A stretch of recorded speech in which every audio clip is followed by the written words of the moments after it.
Hello, everyone. My name is Nathan, otherwise known as Old Man Builds. We got a very special presentation coming up with Gerald's Coil here just in a little bit. Gerald right now, probably about an hour behind the rest of us. He's getting his final parts for his presentation ready to go. But guys, we are going to rock it out today. This is going to be the best thing I've ever seen. So 3 months in the waiting for this one. So if you guys are not on Gerald's channel, please go over to his channel now. Start watching from there. The link is in the chat right now. By all means, all of you should go to his channel. This is his presentation, and I want to make sure that we get it going the proper way. We are in pregame right now, and we're going to go ahead and look at some cool stuff as we wait for Gerald's presentation. So I wanted to show this, and I had some people earlier. I put it on my channel, and they had some disagreements about it. So let's go ahead and talk a little bit. This is Jack Safardi, and let's see what he has to say. This is from yesterday when I told you I pulled some clips from him when you get past the BS and when he does interviews. So hopefully you guys will like this. Anyway, let's get ready with this. Get this very straight. It's all time. All this is time travel.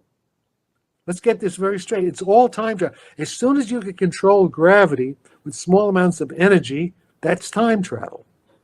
That's all, because the gravity field is the field of space-time fabric itself. If you can manipulate gravity, you can manipulate time, space-time, and you can travel in time. And I could go into detail. It's called tipping of the light cones. You have to read Roger Penrose, and it's well-known physics, elementary stuff that you guys really have to learn the math. If you don't know the math, it's just like a bunch of the photon.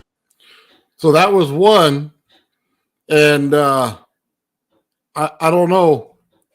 Is energy time travel? It seems like it could be in some ways.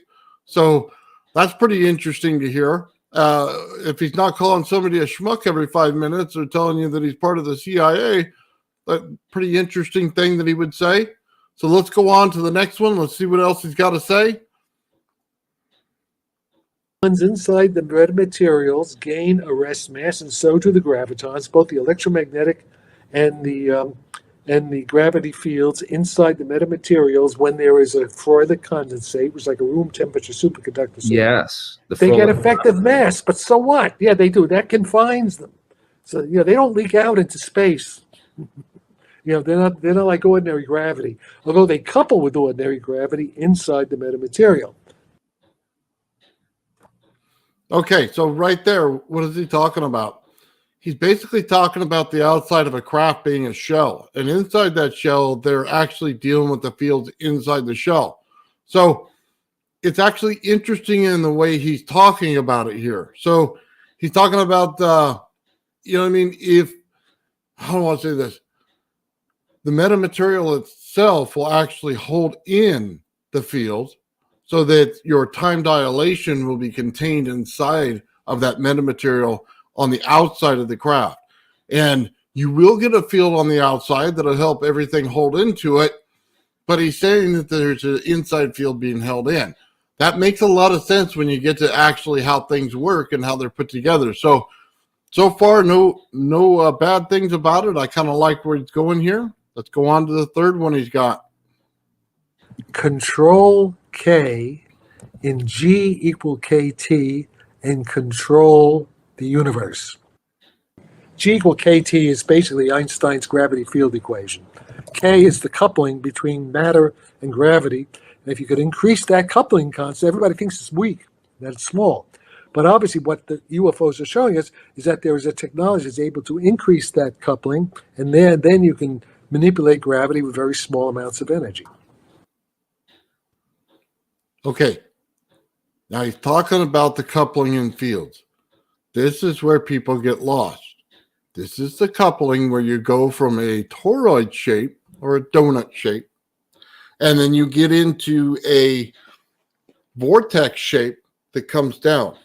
That coupling between the two, the interaction between the both of them, is right where you're going to affect gravity. So that's what he's trying to tell you here. He's not trying to tell you anything else. He's just trying to tell you that coupling itself is one of the most important parts of this. And based on how you can get that to couple, you're able to produce something that affects gravity. So We're going to go over this on the whiteboard a little bit, but let's hear his last one. There's a coupling constant that couples, say, the electromagnetic field to the gravity field. If you want to use the electromagnetic field to generate a gravity field, that coupling constant is very weak. In fact, it's the inverse of what Sal Paez calls the superforce. It's the reciprocal of the superforce, and it turns out it's 10 to the minus 43 reciprocal newtons of force. That's the coupling. That's the coupling that Einstein used in 1915 when he, in order to show how his general theory of relativity reduced to Newtonian gravity, and with bending of light, all that stuff. So it was a purely empirical thing, and for very stupid reasons, everybody in physics, almost everybody in physics today, thinks that that's a fixed constant. You can't do anything to change it. And in that case, it's in warp drive. Actually, if that constant, the inverse, I'll use Paez's thing, the inverse of the superforce, if that is fixed at 10 to the minus 43 reciprocal newtons, that would mean that UFOs could not exist. So we know, since we know the UFOs are flying around, Commander Forever tells us the Tic Tacs, all that stuff, and a lot of other, evidence for it. So we know that assumption is wrong. And once you realize that basic belief, it's like believing in the Immaculate Conception. It's a religious belief. Physics is based on evidence. The evidence is that that's not true. And as soon as you realize that's not true, everything falls into place and we understand it. Okay, guys, what do you guys think about that? He's simply talking about coupling, and he's talking about the low amount of power. That's opposite of where physics is at right now. They're into a high amount of power, and they're also into past microwave energy in the frequency. So what do you think? Is it low or is it high? And I think physics is at the point where they're at high right now, the high amount of energy. They have to be able to compensate for the amount of weight and everything. And when you start compensating for the amount of weight, you lose sight of what anti-gravity is. You start putting it in parameters of an airplane. And if it's an airplane, yeah, absolutely calculate the weight. In this particular thing in anti-gravity, we're not looking for that. That's not what we're trying to control here. As a matter of fact, the heavier it is, the easier it's going to be to lift. So let's get into this just a little bit. I'm going to go ahead and draw it on the whiteboard and show you what I mean. You feel free to argue about it. But let me go ahead and I'm going to put this on. Okay, so layout. Now, simple whiteboard here. We're going to do our best. I should really get a stand for this.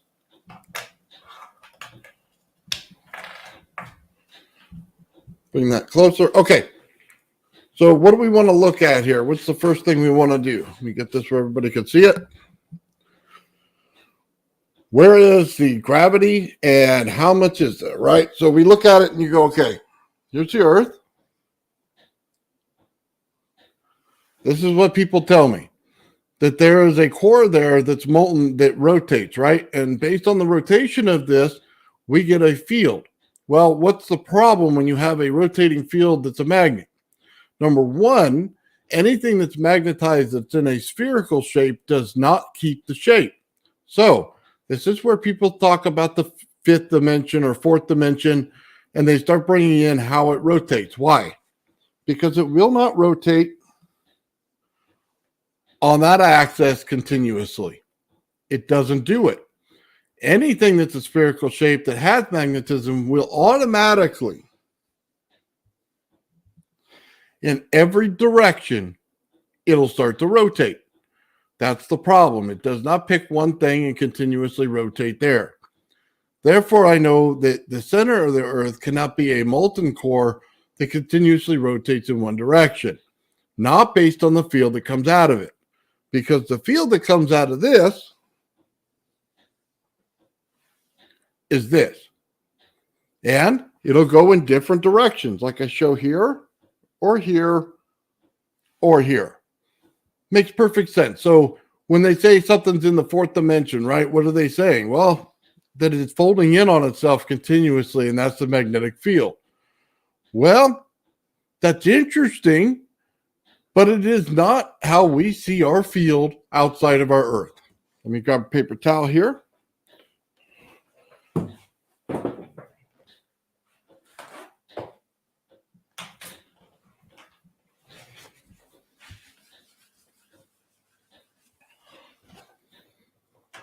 When we see our field, so what do we see? See our Earth, and we say that it does that, right?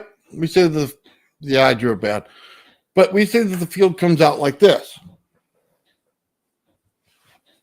So that would mean that any spherical object right here would have to rotate on this one axis in order to make that happen. That's a problem for what's going on. So how do you fix that? Anytime you're doing an experiment, you would know how to fix it real easy. Well,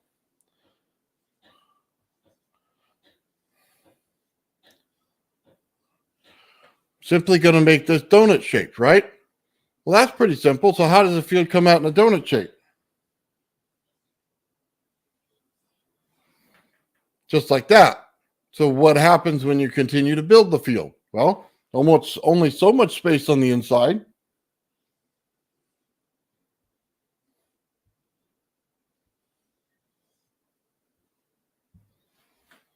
Now you have the correct fields. So what do we think the center of the Earth is? Well, there's got to be something that's going around in one direction on a toroid. That's fairly simple. That's not hard. That's basically what our fields are telling us is going on. We can't get it with a sphere magnet. We have to use a toroid. Now I'm going to draw this in half so that we can see it.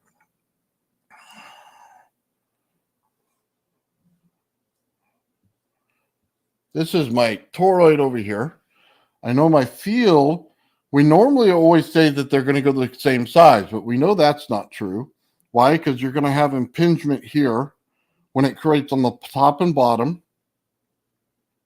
Therefore, it's going to build out like this.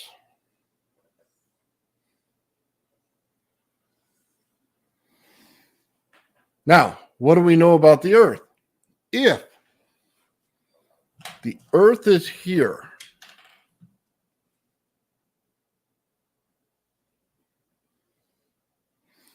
and this is the Van Allen belt.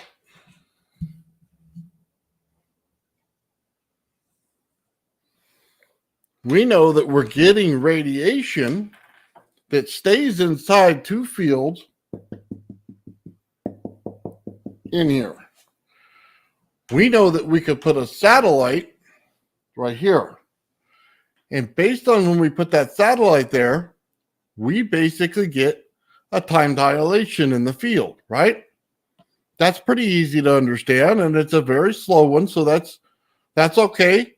As long as you take this thing right here, and you can take all those zeros, and you go above that, time dilation, right? Any way you want to say it. What does that also mean? If that's not time dilation, this number out here would then also go to here, but it would go down in value out there.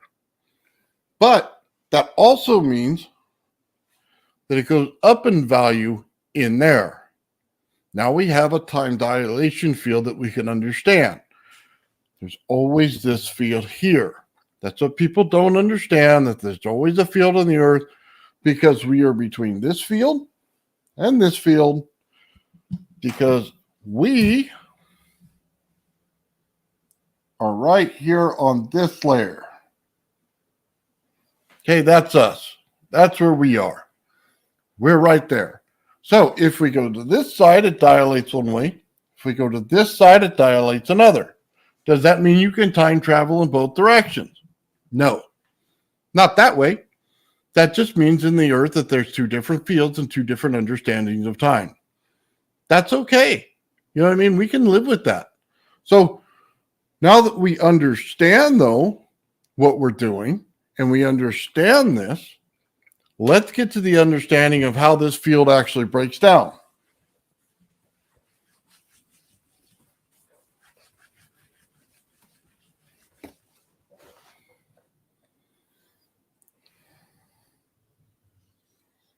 This is our Earth.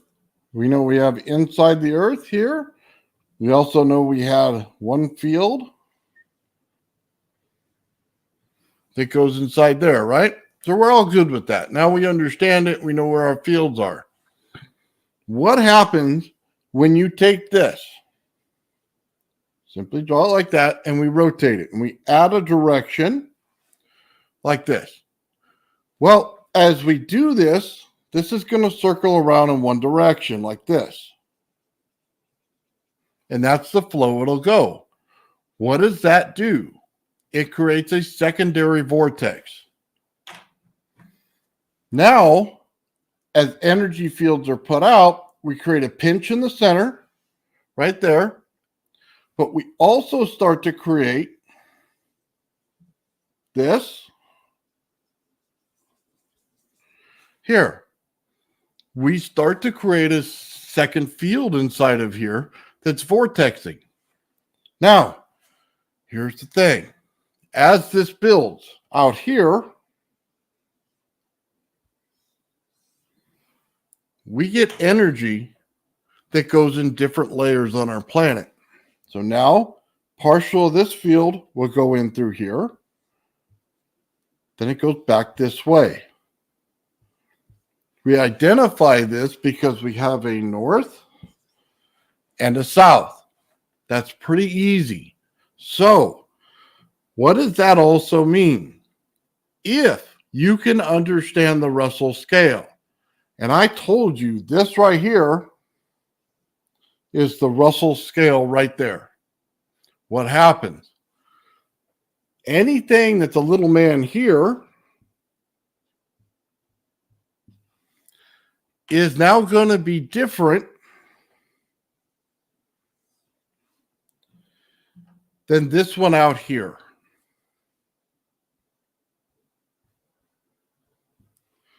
And let me redraw the field of the actual Earth so we don't misunderstand each other. Let's just say the Earth went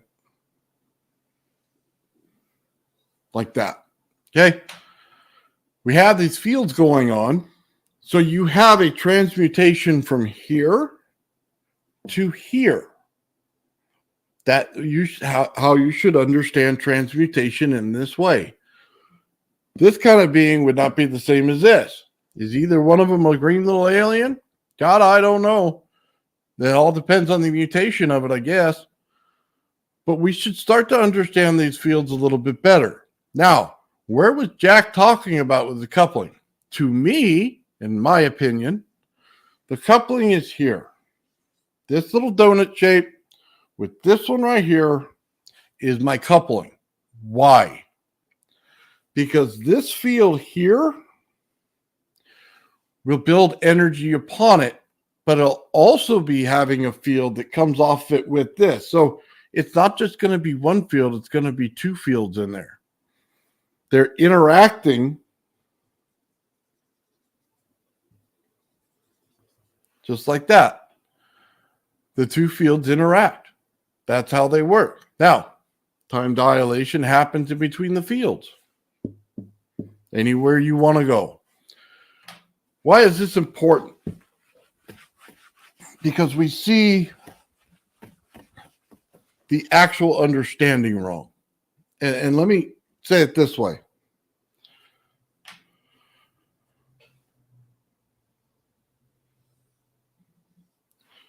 Here's our Earth.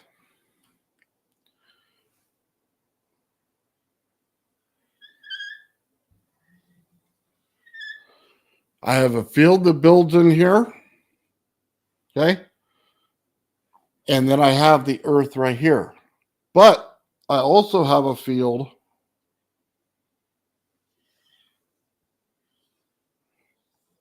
that goes out like this. So, what do I know? If I have a field here that's stronger than the field here, I know that's positive.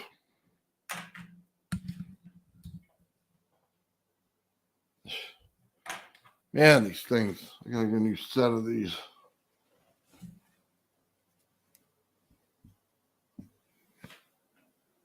There we go. That one's stronger than the other one. That's why I say it's positive, negative that way. Everybody else is going to tell you that it's negative the other way. However, what am I going to tell you next? The field is going to try to get back to the stronger field, the smaller one, at all times.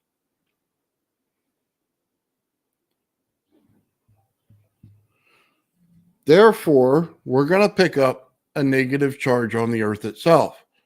We will be put down to the Earth. That's the thing. We are caught in the middle of a dielectric between this one and this one is our dielectric right here. Just like that. Now, how do we get this to work for us? Well, the only way to get it to work for us is to produce the energy that the Earth itself produces. Therefore, we have to have some kind of conversion.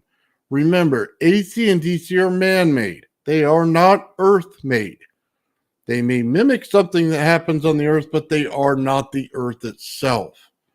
In order to match the field of the Earth, you actually have to produce energy within the Earth or know the type of energy it is, and then convert it. You don't sit there and play with an AC system and put DC into it, do you? No, you don't, because you're going to get sparks everywhere and it's not going to interact well. So, now that we understand that, where's the anti-gravity? I know that I have to create two fields just like the Earth. I'm going to have to create my inner core. Pretty simple. I'm going to have to create my outer field. In all of them, it's going to have to create the rotation. The rotation is created based on this moving, then this moving just like this. Based on those, I'm going to be able to create the thing to move, even though this could be stationary. Is it in the Earth stationary? I don't know. We all don't know because we're not digging that far and we can't get there. But if we wanted to make an anti-gravity craft, it's fairly simple. These two fields have to be present within each other. This coupling here that goes from this vortex to this field here has to be perfect. And you have to get it to strengthen. How do you do that?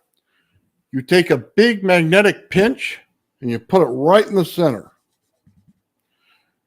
You want that pinch to be really heavy. The bigger the pinch, the better the field works. That's the understanding of it. What happens? This out here, you get heat. This right here, it goes cold.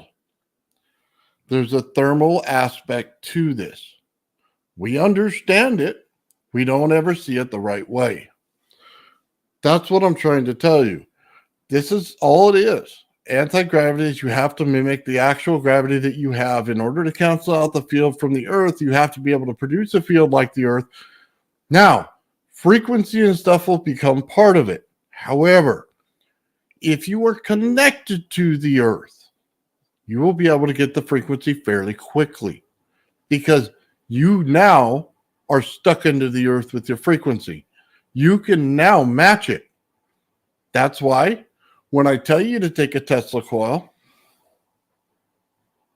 ground it,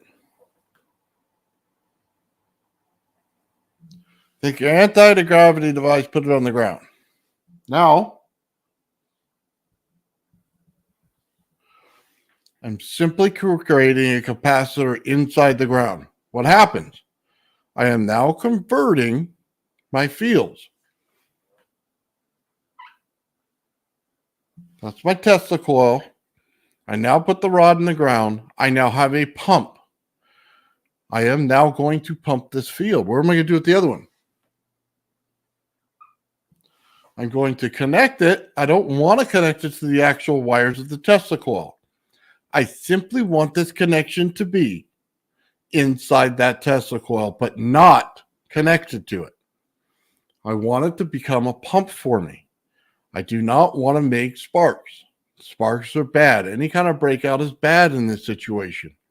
I'm simply creating a pump. I'm going to go in one direction.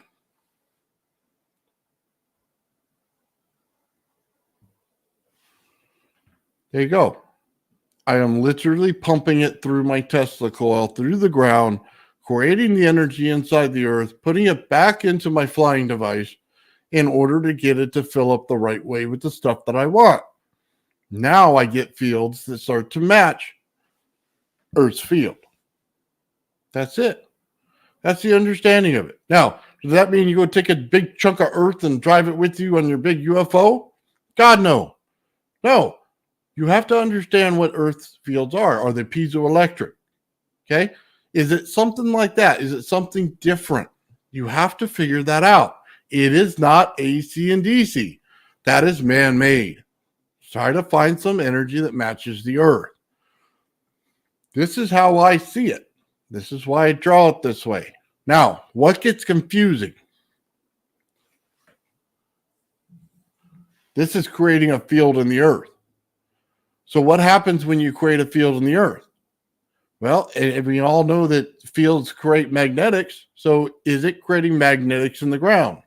Will that give you a false positive? If this lifts off the ground, is it lifting because you created the field? Or is it lifting because you created the bubbles around your craft? That's one of the biggest questions we're going to have to answer. And only a bunch of times putting it in the air with a bunch of people watching it, with everybody understanding it, will we ever get that answer? Because you're not going to mathematically tell me what it is, because you just can't. You cannot tell me that. There's no way you can. You're going to have to do the experiment to figure it out. There's there clues in math? Absolutely. But math defines the experiment. So this is the way I see it. And I'll go ahead and read the comments here in a little bit. But guys, if you think in any way that anti-gravity is like a airplane, that you're going to go ahead and design it based on weight, design it based on the air, design it based on everything that you design an airplane on, you're in the wrong physics. Weight is not the issue. Weight helps you in this case. It's because when you create this, and I'll go ahead and show it to you.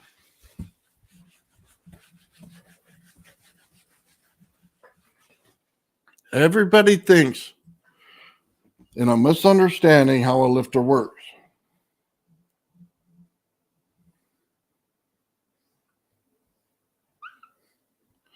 If I have this little lifter here, right? You say, okay, I'm going to put a wire here, and you're going to tell me I got ion wind coming down here, right? That is the most common answer.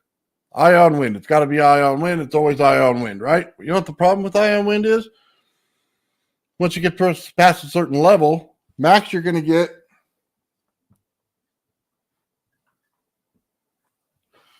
that's it.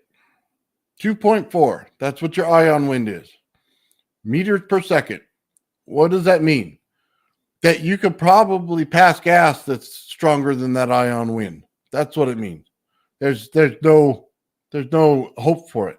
You can multiply it, sure, but not by much. The max you're going to get out of it, maybe 10, maybe 12. That's not enough. So you're going to have a finite number, and you're going to find that once you bring weight into the equation, this is using Earth's gravity again, and it's not using it in a good way. You're using it like an airplane. That's wrong. So what do we have to do? We have to work between two fields. If I have two energy fields, and I am here, and I know that between here and here, I am in a dielectric area. What happens?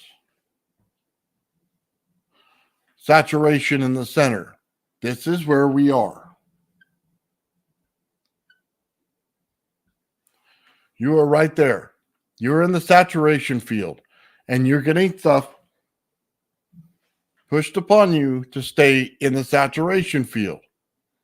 That's outstanding, right? What is the problem? Well, how do you break free of the saturation field, and then how do you get it to lift? So this is the understanding you have to have with anti-gravity. I want to get here. I don't want to be here. I want to be here, right? But I know I have to take the energy from the earth in the saturation part and put it into here. Must now create my two fields inside there in order to get this. The world has to see me as part of it. It has to see me with the same energy. That's the difference. And once it starts seeing you in the same energy, now you can move within the energy field. Now, let's go ahead and do this the right way. I'm going to take two discs like this, and I'm going to tell you right now, when this is saturated, I now need that to push up, while this one pushes down.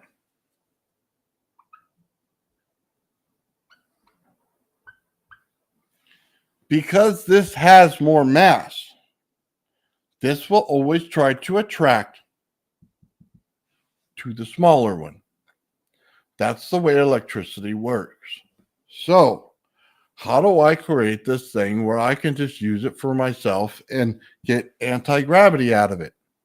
This is the difference between understanding a lifter the right way and understanding it as ion wind. Right now, I'm going to force this down. It's going to cancel out that part right there. This part of the disc is no longer important because it's now equal. Now, I am going to take the rest of it. This is why the weight matters, because now all the weight for everything is still being forced in the other direction. That's lift. Again, we're not using physics of an airplane here. We're using the physics of gravity. This is different. This is why I keep saying that it has to be earth energy. This is why you create capacitance in the ground to get it. This is why it forces it the other way. We need to start looking at the lifter in a different way. We start to see it the wrong way all the time. Then when people start to put weight on their lifter, you're starting to go, well, hold on. How are you doing that? Because you're only getting 2.4 meters per second. Well, it's because you're not lifting it based on the ion wind. You're simply saturating this section here. Once that section's saturated, now you can understand it in a different way. What does that also mean? If you create a wave on this,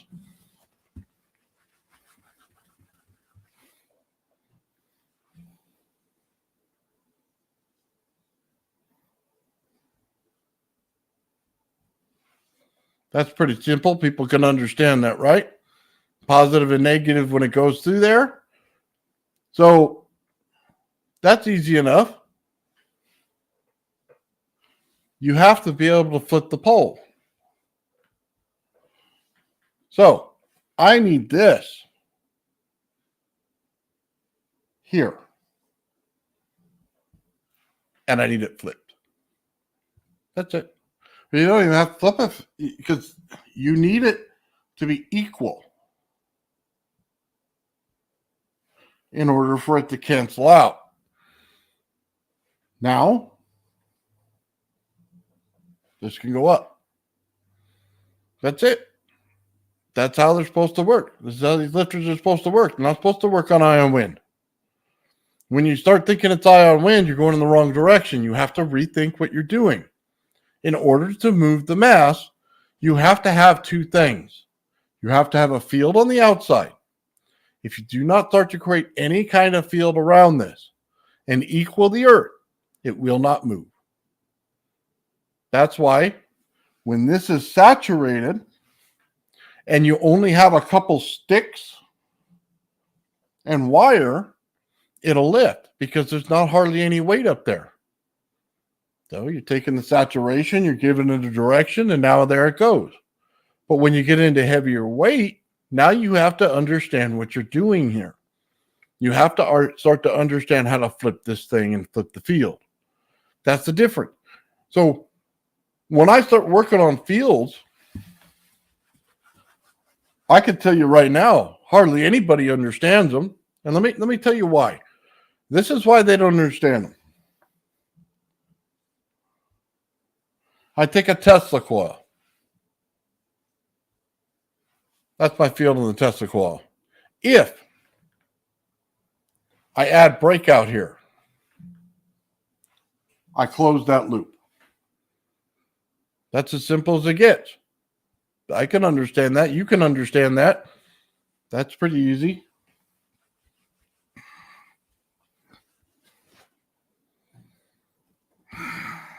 Now,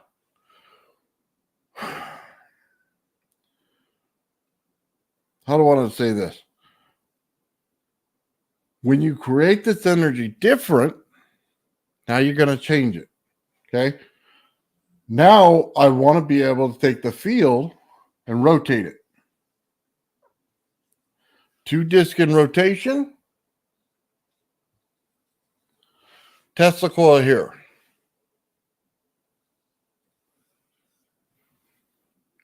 I didn't go and hook anything to my Tesla coil. I simply ran a wire through it, right? What happens in rotation now? Whatever the speed of the fastest disc, it's going to become the beat rate of the craft.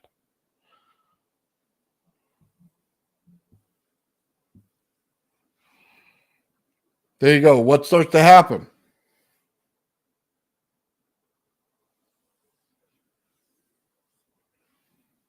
Just like that. Now you've created a field. So you go, okay, well, what if I wanted the second field? Create a big disc in the center, right? Now I'm going to put static electricity on this thing. Where does that static electricity go?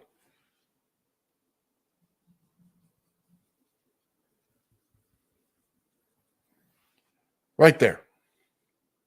Now, can it cross over the outside? No, it's being held in. Why? The Tesla coil field is thicker and it's moving way too fast for this static field. The static field is slower. So what happens? You thicken the outside by the rotation. You also thicken it by how fast it oscillates. Now, this field is trapped. Okay? That's as simple as it gets. So, could it be reversed if you run it too high? Yes. So, what if I want to run this thing and I want to blast out this second field, right? And I want to change it.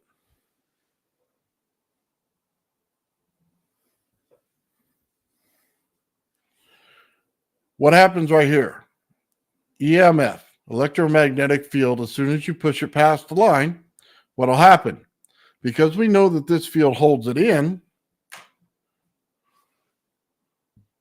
like that, we also know that this field will now push out. What does that mean? It's going to kill your computer if you're in your garage. It's going to start killing electronics everywhere. You're going to absolutely blast out everything immediately. Okay, right away. And it'll start taking out device after device, whether it's plugged in or not. It's just going to immediately start popping every part that you have in your computer and everywhere else. My computer has been through absolute hell because of this. But I understand the fields now. No one runs it like this because they don't understand how Tesla coil field rotates. They always base their answer on one thing.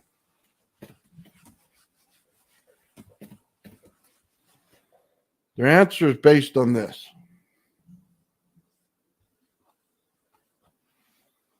I know how a Tesla field works, and I know how the field goes, and that's their answer. Well, I'm sorry, but you didn't look into it deep enough.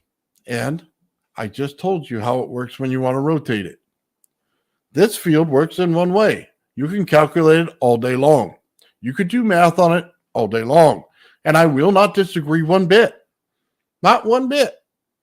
But what I'm telling you is when you start rotating it, it starts to make a difference because you're rotating oscillation. That's important. Remember when I told you that the earth field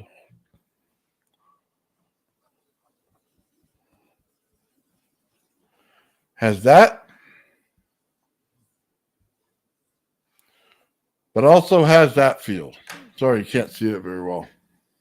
This was not any better.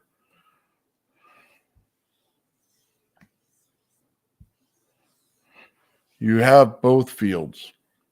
Now it should start to make sense. You've got to mimic nature in order to get it to work. There's both fields right there. That's how we know. So, why is Gerald's coil so special? Oh, man.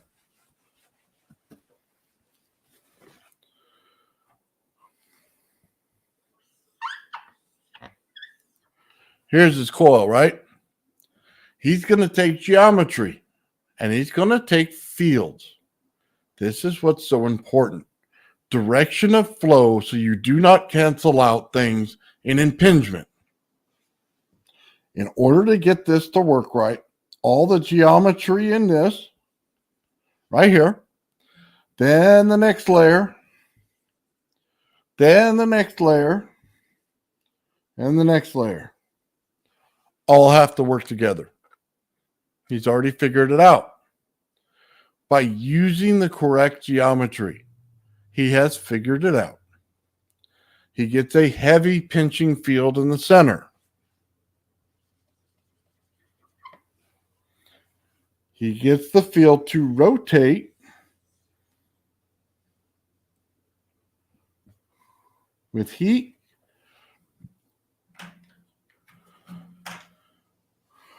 And this, we need a new marker, is cold. Pretty good, right?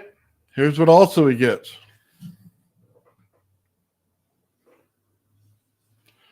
North-south. And he can change it based on anything he wants. It's special. What is he also getting? Because this is rotating in a direction. Now these fields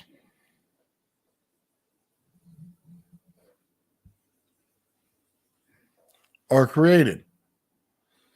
This is what makes this geometry so important. Because you get everything that you want in a field. Every other way is trying to mimic this. Now, when I tell you it's in ancient mandalas, now you should start to understand. There is a lot more here than what you thought. These mandalas are telling you how to build it. Why? If I want all this stuff, I'm going to have to break it down, right? So I'm going to break it down a little bit, but I'm going to leave Gerald a lot of room here, okay? I first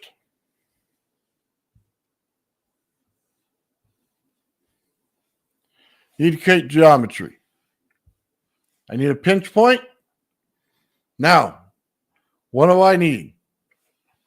Energy must flow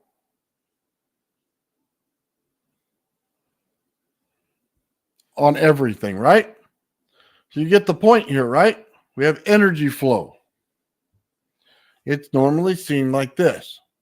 Now, why is that? Because every time a wire touches another wire, it goes down. Every time it goes that, it does the same, but it expands in the area between. Steinmetz. Okay? Now, what do I also need? I now need resonance.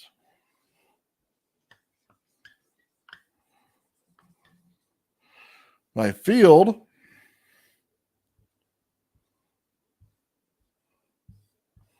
must now look like a resonance field. Are we starting to get the picture?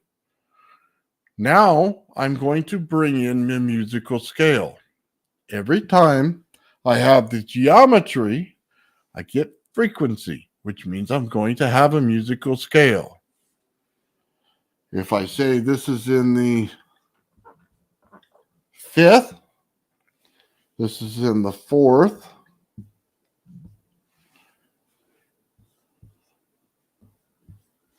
they're inside the geometry. Pretty simple, right? It builds one on top of the other. What are we getting when we get a mandala?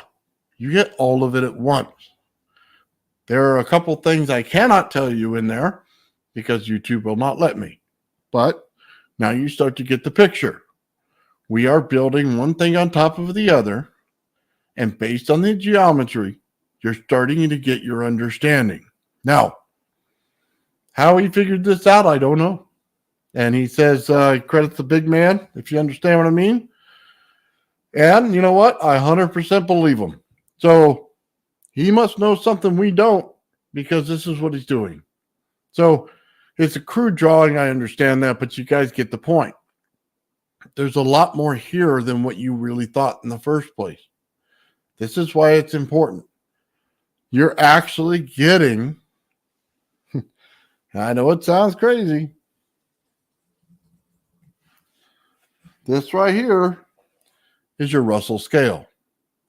When you start to take musical elements and put it in here, and then you oscillate your coil up and down, and you continue to oscillate it, you can create sound out of here.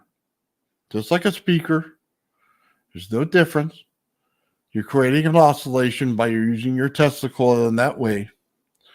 And between the two resonance fields there, you're getting it to pump. Just like this. The scale goes up and down. We all see seashells built layer at a time, always in the vortex. You should start to understand why now. This right here is probably one of the most special things I've ever seen in my life. So I am thoroughly looking forward to this presentation. I'm going to leave it at that because I don't want to say anymore.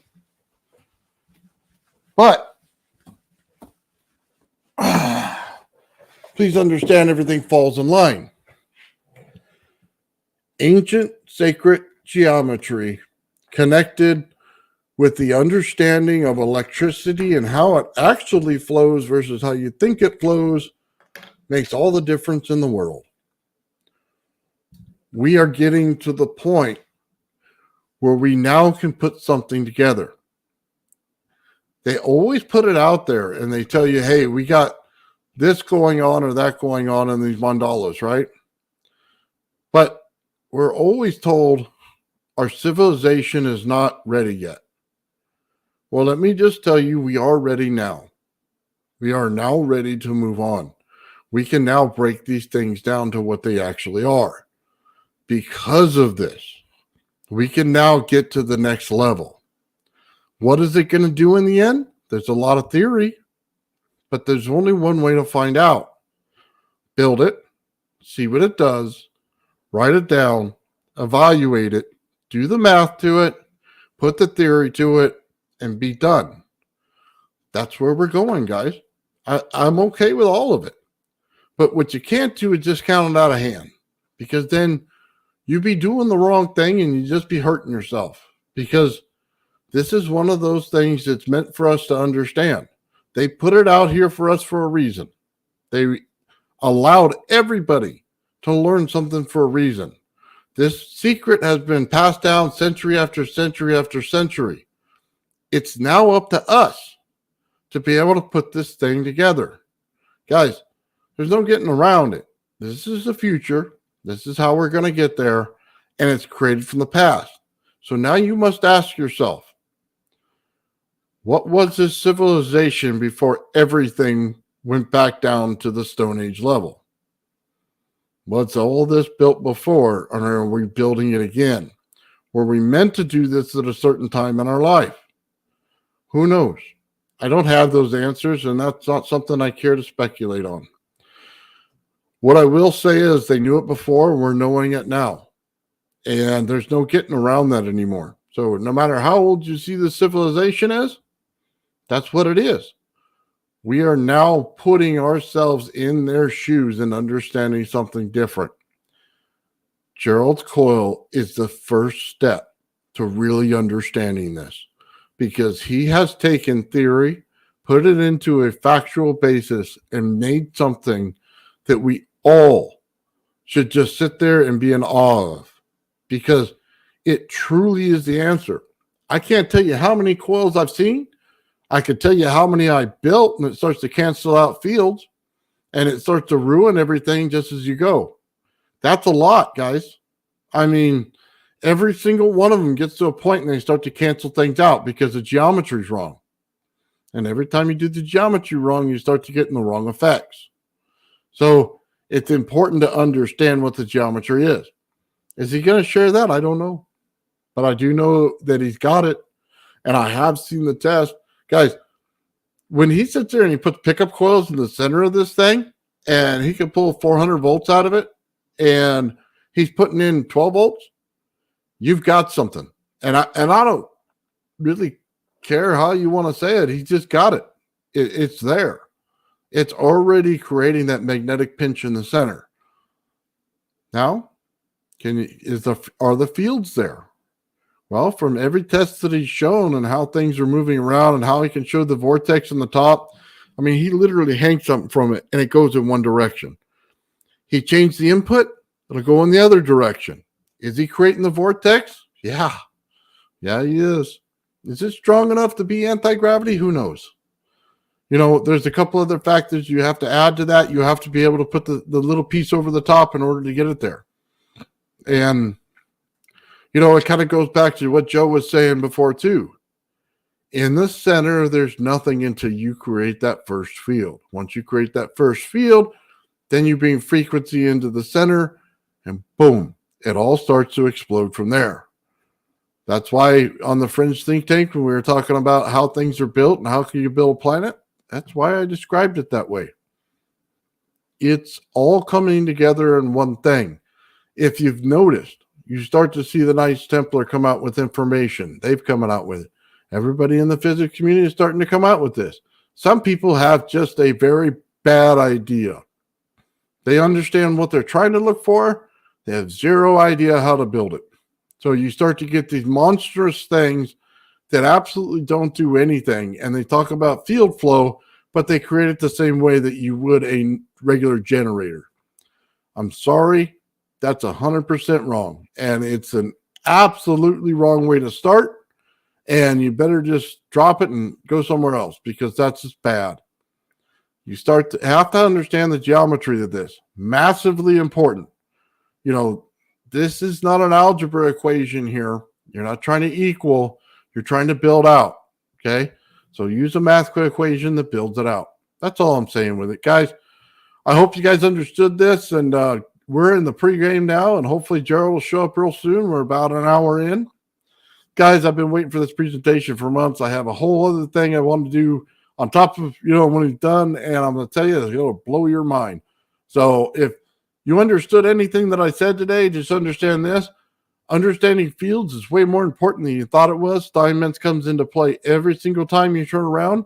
That dielectric is important. Saturation is important. Being able to create a pinch in the center is important. All of it. There's one thing after the other, and you have to build it the right way. You can't build it out of order. And you have to understand how frequency works, how you can get things based on the actual musical scale, the Russell scale, how they all fit in. Guys, this is everything. This is how we understand it. Kind of makes me wonder, hey, did we develop inside the earth before we came up to the surface? Is that why there is no bones of our ancestors here that shows a conversion? I in no way think we were monkeys at one time. Do we share some features of skeletons, stuff like that? Sure. But were we that in the beginning? Absolutely not. You could believe it's from the Anunnaki. You could believe from inner earth. You could believe anything you want. I'm just telling you, we have been created this way, and this is who we are. I've always believed that, and I will always believe that. So anyway, guys, I'm going to start going through some of the comments here, and then hopefully I'll send Gerald a message and see how long it's going to take him. And then, guys, we're going to get there. So let me send that message off real quick. Okay. And then we'll get on this.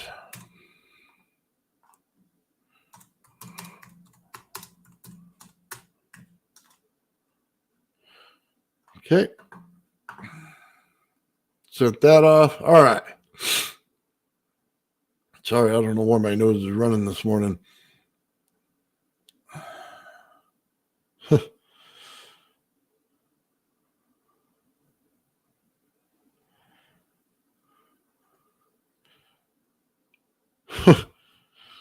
The council remember everything we've all been introduced from the moment we come out of the room. Yeah. Well, that's why it's important to keep an understanding. Hey, nothing's in fact yet. We're still in theory. And as long as it still says theory on there, people are going to try to do different things. Whether you've been taught that way or not, this word is still theory. It's not fact. Let's see. Now I know why the first sketcher I posted online is freak. Yeah? Well, if you're creating ancient geometry, it freak people out. That's for sure.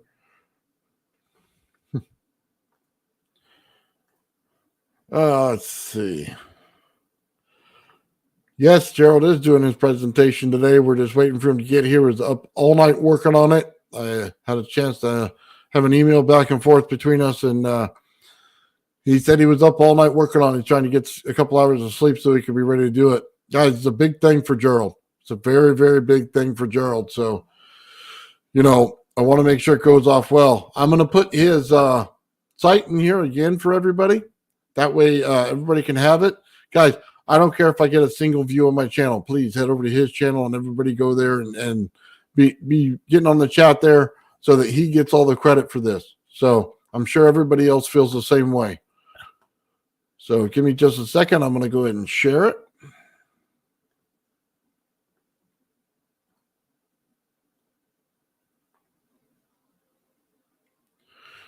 There we go, guys. I put it in the chat again for everybody so you have it. So, oh my God, let's see. Who needs anti-gravity when you can jump right into teleportation? Well, if there was a teleporter, anything like that, I'd be teleporting to the fridge, into the bathroom, and everything else. So that'd be awesome. Let's see.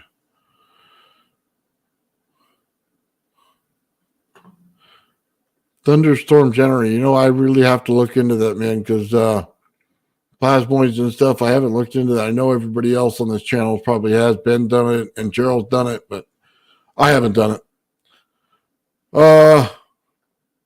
No moon landing. I'm not a believer of that. I don't believe it was a studio. I believe we actually did it, and that could be me just willing to want it to happen. So can't get past the Van Allen belt, then why are there rovers on Mars right now? Why are there rovers on the moon? We obviously can get past it. So whatever. Let's see. Man, a lot of people talking with each other in there. Let's see. Coil within a coil within a coil. Yes. That's really what it is. It's layer after layer after layer. And absolutely that.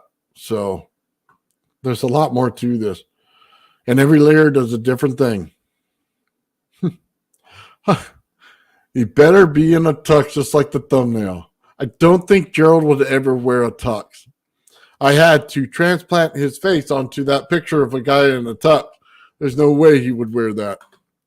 You may get a cut-off sleeve T-shirt, Oh, let's see. How you doing, Sean? Sean's back, hanging out with the family. Thank you, Sean, for being here. Oh, man. All right. Tux shirt. Yeah, maybe. I don't know that he would wear that, but he might. Let's see. Moon landing thoroughly debunked. Well, maybe.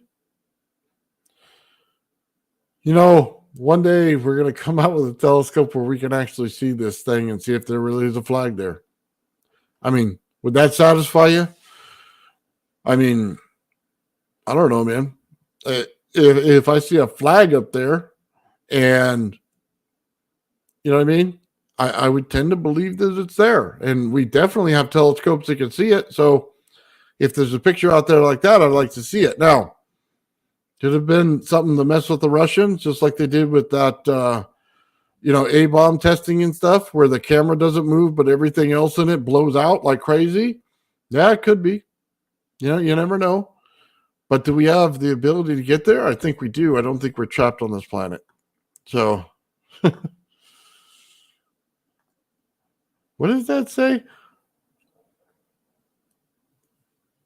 Everything is a donut. Well, I don't know. Maybe if you're Homer Simpson.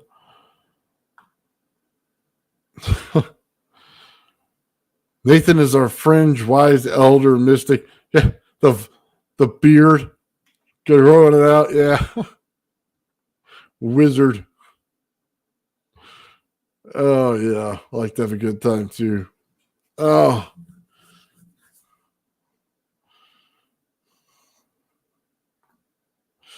let's see. Question: can we have a coil interact with each other instead of deconstructively? Yes, you can. A lot of times one thing goes over the other and you think that they're going to knock out the other field. But if you wind it where they don't, that's the thing. Now, how far off of the wind you're going to come? That's the thing. One layer is sitting on top of the other layer, it's going to fail.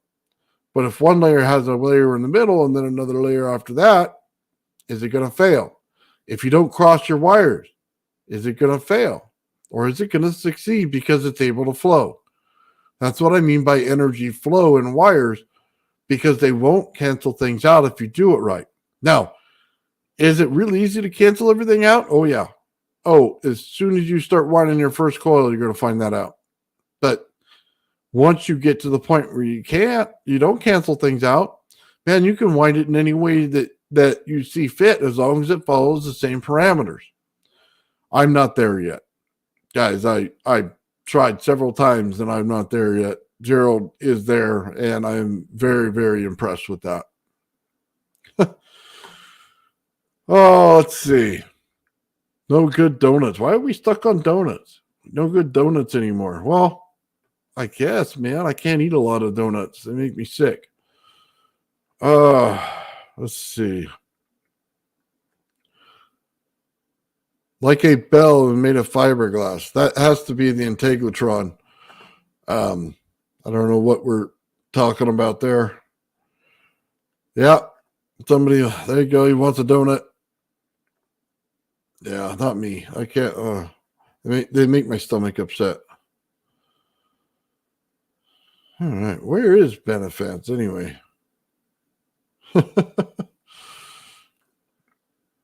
All right. So let's see right now. Oh, that's me. Gerald has 29 people on his channel right now, so he's rocking it. So, Ben, what's up? What's going on, Nathan? Oh, man, my headphone must be off. Hold on.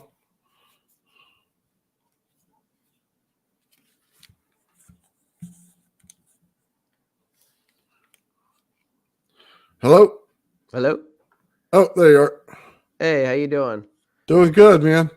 I was just chilling backstage. I'll probably go backstage again in a minute. I don't have a lot of time, but I wanted to just let you know that Beneficent TV was one of my accounts. Oh, that's you. You want a donut. Yeah, yeah, everybody's talking about donuts. Now I want to go get a donut. So I'll be right back. You're really going to get a donut right now? No, I'm going to go get food, though. Ben's on a donut run.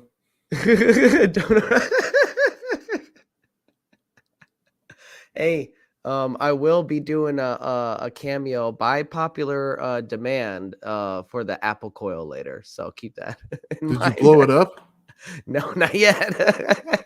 When I do, I will film it, and it's gonna be spectacular. I can't wait for that thing to explode, man. I hope it just chunks out everywhere. we have to go over some cool, fun, and safe ways that I can do that. But yeah, I'm definitely gonna do that. We'll probably just get a nasty melted apple out of it. No, I'm just gonna cut to a shot of applesauce being thrown on my face. Ben's gonna rig it, put a firecracker in the center, and just. I'll tune in to see that, Ben. Put a couple Sounds in good, there. man. Yeah, we'll do it. We'll do it by next weekend, hopefully. Right on, man. Yeah, I hope Gerald shows up soon, man, because like he said to be a little bit behind, but man, we're all waiting. We've been waiting for months. What, 3 months? I think so. I can't tell you the exact amount of time. I just know that if I had to hold my pee for that amount of time, I would die. Oh man. That's bad, Ben. Yeah, you would have exploded. Oh man. I'm sorry. It's all right, man. Excuse me. I'm still not 100%. Yeah, you're still sick, huh? No, I'm not sick. It's just all the extra phlegm. It's just coming up out of my system. Oh, okay. I feel fine, but it's just I still got a cough. Gotcha. Yeah, I wish I had Gerald's phone number. I'd call him right now, light up his phone, and make sure he gets here real quick. So we're still in the pregame, though. We kind of figured this would be 2 hours in, then you show up. So yeah. So just give him some time. I'm sure there's a lot of stuff that we can go over in the meantime. I'm probably gonna go backstage again for a little bit and then come in and out because I got some stuff to take care of, and I'll probably go eat as well. But I'll be here. Right on. Yeah, Joe just has to come on. I sent him the link. Here he is. Oh, hey, Joe. How Hey, you look doing? who it is. What's going on, Joe? I like the lights in the background. That's nice. Wow, thank you. He's setting the mood to tell us a story. Yeah, it makes me want to dance. Boom, boom, boom, boom, boom. This is like the pregame show, so try to make it a little fun. Yeah. I just wanted to pop in and be on the record as saying, man, I've been excited for this for a long time, and I think we all have. And if anybody deserves to get up there and give out some goods, it's definitely Gerald. So awesome stuff. Yeah. For sure. Yeah, we're all excited, man. This is should be next level. I just want to see how he's going to attack it, man, because he's got so much information. You know what I mean? Yeah. Mm-hmm. Well, go ahead. We're gonna find out how he built his coil, and then we're gonna build one into the RTD2 unit behind you. Dude, if I can make that thing fly, I definitely will. Or at least you can use the little spark gap to make it look like he's, on fire, like in the one scene, like. I'll put a bunch of sparks coming out the bottom where the thing's feet are. He's right to spark, guys. Oh, man. Yeah, we're all here, man. There's a lot of people watching right now, man. I'm excited. We're going to get into this. Yeah, I think everybody in the community wanted to see it. There's a lot of people that just have been winding coils for a while, and they just want to understand it and understand why we keep doing it. So I can't tell you how many people have said that, why you guys keep winding these things. We already have a definite answer on some of these. And it's like, no, there's still so many questions, especially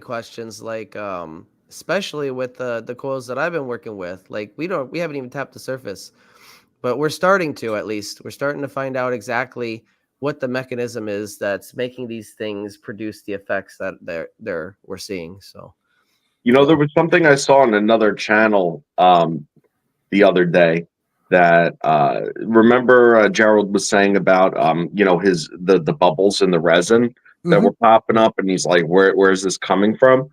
I think they're Evos, maybe, yeah. it could actually be from a coronal injection from the wire, and they actually had it Oh. on this one channel and showed it. Really? Yeah. So So- like he's getting like a little small arcs. Yeah, more like a plasma, like a ball lightning discharge, but yeah. So it is okay. So it is kind of like maybe like an Evo like situation where it's An just Evo-like like situation. disintegrating or yeah. So it's not just regular plasma then like you would see in high voltage. It's actually like an Evo.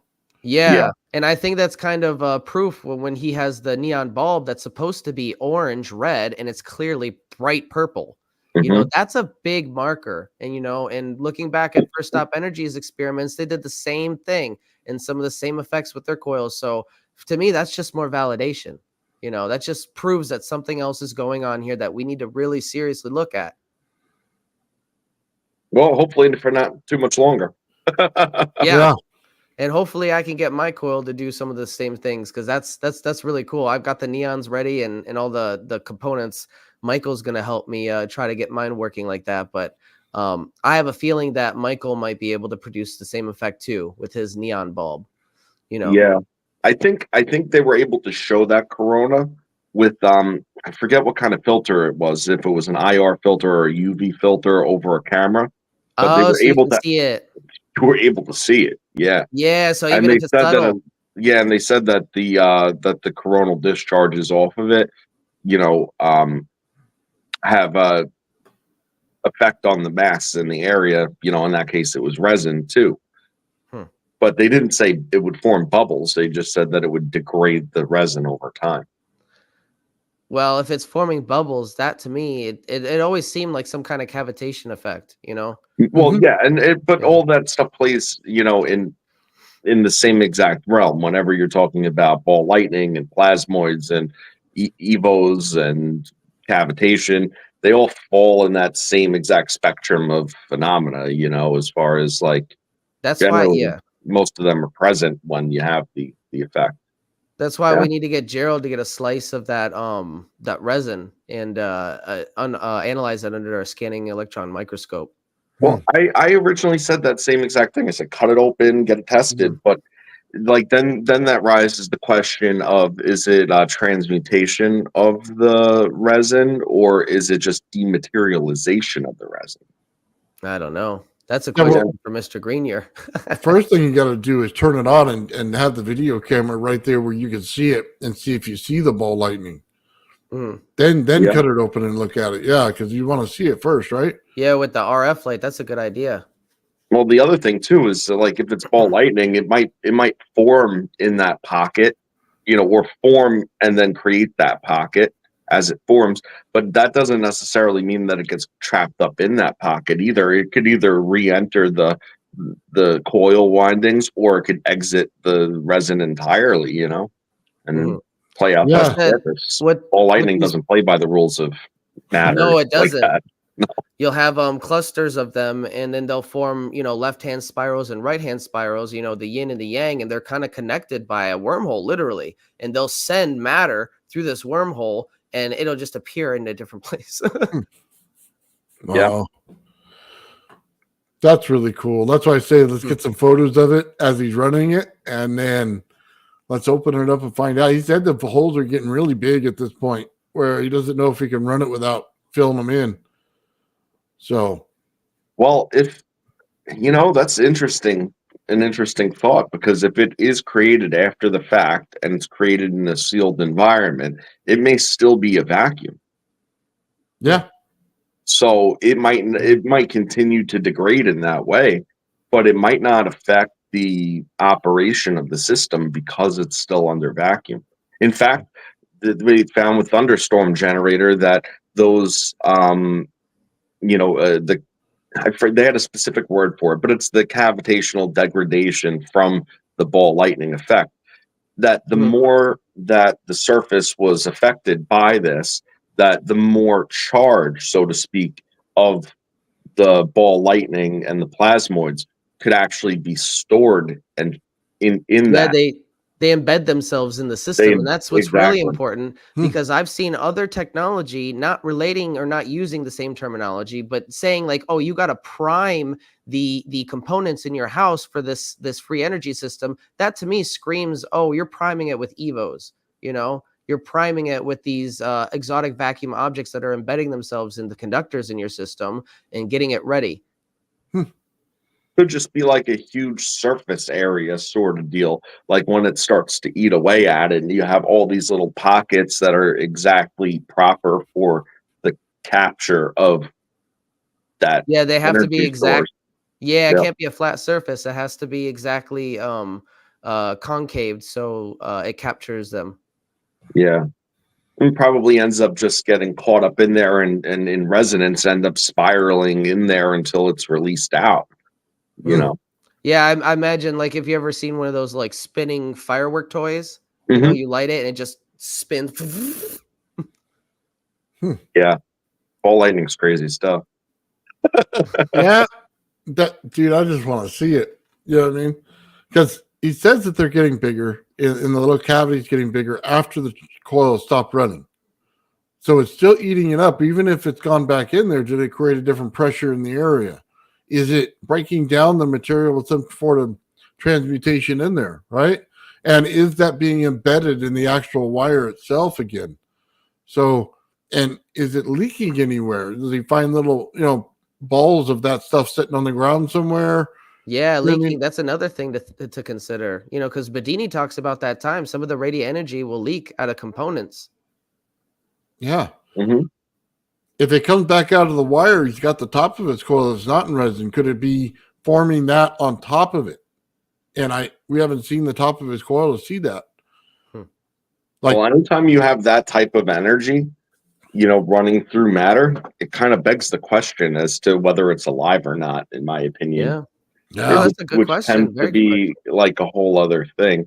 Like depending on how you want to define alive, I guess. But if you're thinking about the animation of matter as a form of life, I mean, I think that could be an arguable case for it. For yeah. sure. Oh, it's so interesting of a question, man. So, yeah. Ben, you going off to get your donuts? Looks like he left us.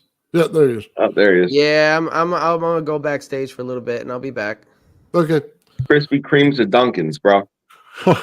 If you buy me Entenmann's, oh my god, right out of the box, delicious chocolate with the nice cake center. Oh my god.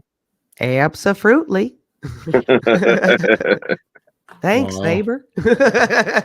All right, Flanders. Catch you later. All right. I'll see you guys in a few. It's the nicest anyone's ever been to, Ned. Yeah. Man, we're all ready for this, man. Got a big crowd here for this kickoff, man. I don't know what else to say, bro. We went over this whole thing and his coil. Well, the cool thing is the community's been awesome, man. He went up like 50, 60 subscribers in the last couple of days. They've been real good about, checking his channel out and everything and watching his stuff and really getting to understand what he's doing. Well, he's been putting out good material lately, which is helpful too. And obviously, everybody's saying, "Hey, listen, dude, he's the real deal. Go check him out." His format's been a little different, which probably held him back a little bit, but they're definitely embracing it. And there's something great about watching Gerald do his thing and go, interesting. Well, after looking at what Gerald does and how he does things and how he shows the experiment and everything, a lot of the times it doesn't do a lot of everything else with it. I thought maybe it'd be a good thing that we take some of the inventors that we have that watch our channel and we go back and we find them and bring them on and we go over their experiments and stuff like that and give them a shot to, grow their channel a bit. Yeah. Yeah, definitely. Definitely a righteous cause there. I know that Gerald appreciates your platform, being a good hub for everything, but it's nice to know that if you wanted to put something out on your own, that there's actually people to watch it too. So yeah, Oh, well, a lot of people watch this stuff, man. You'd be crazy not to be honest with you. I just love things that when people put them together and they work, or they don't work and they have a massive failure. Then I know that's bad to root for, but sometimes it creates the greatest sparks or blow it up or things like that. That's fun to watch. But then when you succeed after you blew up everything in your garage like I do, that's what really makes it important. That one video that, you know what I mean, shows that you got everything right. It's just so much more better when you have the failures. Yeah. I was trying to get him a little bit of exposure. Like Ashton Forbes was doing his thing on his live last night, and I was like, for anybody that wants to see this stuff, it's happening tomorrow. You know, this is the guy's channel name. You know, if you come watch, whatever, you know, Eh, you hope, like, see, like, he's got a pretty big channel, that guy, you know, and I actually appreciate what he does, Nice. you know, but at the end of the day, it's like, yo, this stuff is out there, you know, and I know he's trying to keep it sort of like legit in a way that it's like, if you have credentials, then he'll definitely want to talk to you and you know, stuff like that, because like that's where the validity of it, I suppose, comes from. But once you show it, you know, the validity's there too. You know, if you want the exposure and you're showing it and you're explaining it and you're willing to do that, then I think that those bigger exposures could come too, and that could be the next level of it too, as far as getting the word out there is concerned. You know, it's really got to get the attention of one of these, you know, people with a few 100,000 subscribers. Yeah, you know, I don't care if you have papers or not, man. That's not my thing. Yeah, You know no, what I I mean? hear that. I agree. If you got a physics degree and you want to come and present something, absolutely, I'll have you on and I'll research your paper and be able to ask you the proper questions. But if you don't, it's still as good to me. Just show me the Yeah. experiment and let's go over it. We got a lot of people that do experiments. We can all talk about it and break it down. Yeah, I mean, I get the psychology behind his approach to it, you know, being that, you know, people already tend to think that this stuff is pretty bunk to begin with, or, you know, conspiracy or whatever it is, you know, so by just having, you know, any old Joe up there talking about any old thing, you know, doesn't necessarily help the cause all too much. You know, you need to be able to weed out the people that have the what to show, or have, you know, the credentials, or have the notoriety that way. You know, it could be put out there, but just in the most seemingly legitimate way possible, seemingly, and that's the key. You know, I get it. for the average person. I mean, I get the whole dynamic behind it, but as far as like the exposure to this stuff goes, you know, catching the attention of somebody like that, probably not the worst thing that could happen. Well, I'm not a cookie cutter guy. No. I'm not in any way, so I don't plan to ever do that. But Yeah. everybody else can. Go right ahead, do what you want to do. Not Yeah. knocking it. You know what I mean? If that's your thing, then that's your thing. I mean, I know this. There's a lot more people like me out there than there is physicists. So, you know, people like to learn differently. Sometimes they like plain words, and they finally are in the aha moment when they get it, and they're like, "Wow, that was easy." So, Yeah, no, I tend to fall right into the fabric of where you're at. We all know that. Yeah. So it's all good stuff, man. Joe, I think you redefine the line is what I think happens here. Okay, I may push it, you redefine it. Okay. Yeah, well, you know, it's once you have that aha moment, like you just said, where you realize that, you know, everything is connected in one way, shape, or form, like at a very real level, you know, without it being like one of these crazy offshoot things where you just see a connection that's not really there, like it's really analogous, you know, then the world tends to look a lot different. And it's a beautiful place to be, frankly, you know? Yeah, I agree with you. Yeah, man. 30 minutes, man. Right around 30 minutes, and Gerald should be on, guys. And then we're off to the races. So, yeah, just in case people are wondering, yeah, we're doing a little bit of the pregame here for Gerald, and he'll be on here in just a little bit. And as soon as he gets on, man, it's on. So, No, this is not Gerald. I'm American. Yeah. Oh man. So yeah, I was watching his channel, man, doing some research on it, and I just ran across some of the craziest things, man, and the things he's done. He starts rewiring alternators and things like that, changing the wire in them. So he definitely understands, overlapping fields. So as soon as you tear that alternator apart, they're like a little chain inside there overlapping all the time. So he'll know which one cancels each one out and then how to run them. So I think that's totally interesting. So I think he's got like 3 alternators connect to one motor. So now he's getting massive output versus input, which makes more sense than anything I've seen. Why not have 20 alternators, one belt, and one input and a ton of output? They're just generators. So yeah, the fact that there's no computer simulation out there for this stuff as of right now is, I mean, as far as like the consumer market's concerned, is absolutely perplexing and mind bending to me that because I mean, fundamentally it's so doable. I think they have one in physics. They have some computer program they run for all their tests.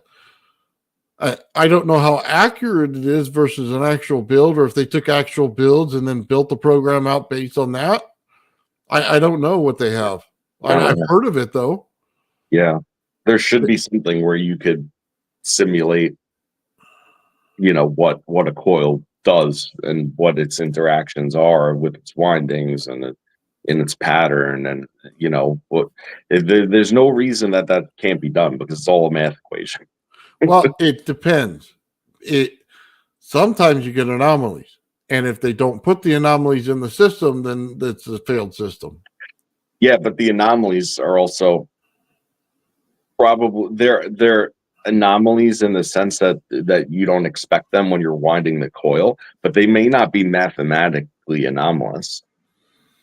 Like there's probably if something's off by a 1/16 of an inch and then crosses something one way wrong, then you get an anomalous effect right at that spot potentially. And if it happens here but not there, then it's a different effect or no effect at all.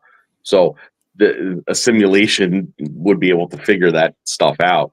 You would hope. You would hope. It depends on how they build it. Let's put it this way. You can read a gardening book, but until your hands are in the dirt, you'll never really understand it. And that's kind of the thing behind it, because I get a lot of anomalies when it comes to high voltage.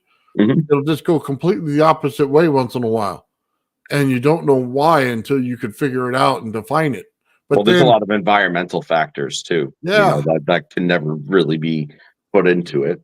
But I think that what it kind of boils down to is, like anything, it's a set of ideals, that then you could work off of, That's Gerald's checking in. All right. Yes. Oh, buddy, you better take a lot of aspirin and be ready to go. Whether you got a headache or not, man, they're all waiting for you, bud. He's a little anxious. He's softening everybody up for what he's doing. If it goes wrong, remember he had a headache. It's not going to go wrong, buddy, man. I have such confidence in you. You're always such a bright person to have around, He's ready to go, man. He's got 30 minutes. Get all that coffee in you. Get your aspirin. Yeah. Don't get too many of those espressos because you don't want to be rumbling too fast. It's like, oh man, that'd be bad. 100 miles an hour. You're like, what? I'm trying to understand it. Yeah. Depending on how much espresso you drink, his mouth might not be the only thing rumbling. Yeah, that's bad, man. Yeah. I've made those mistakes before. You're going on a sales call and all of a sudden you had too much coffee or something and they're tripping out like more on what you're saying. You know what I mean? Like, what the hell's wrong with this guy? Oh man. Oh, it's so bad. Oh, I would wish on the personal level for you to see me at work, Nathan, because I'm just like I'm the biggest I'm the biggest asshat dealing with lawyers all day long, just like in the industry. And just, I have a foul mouth and I'm just honest. Well, I could Like, expect brutally that honest. from you. Yeah. Yeah, I have a foul mouth and I'm just brutally honest. And my attitude is, look, man, this is what it is. Take it or leave it. You know how we go. But that's how you build a rapport and reputation in my industry, Wow. I used to go into a sales call, man. I never talked about the product. There was no reason to. I'd just go in and talk to you. You know what I mean? Schmooze a Mhm. little bit, and that's it. You're going to either trust me to do my job or not. And that's really all it is. You know what I mean?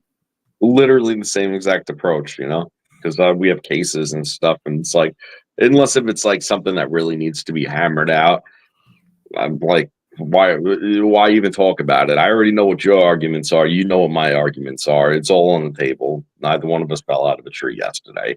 Why even have the discussion? Either we're at the figure or we're not. That's it. Yeah. Yeah. Well, I'm there with you, man. Everybody's asking again, where's Gerald at? He's going to be here real quick. He's got about 30 minutes and he'll be in the building and ready to rock and roll. So, Yeah, I saw that multi-layering of his coil, and that's a really neat component of it.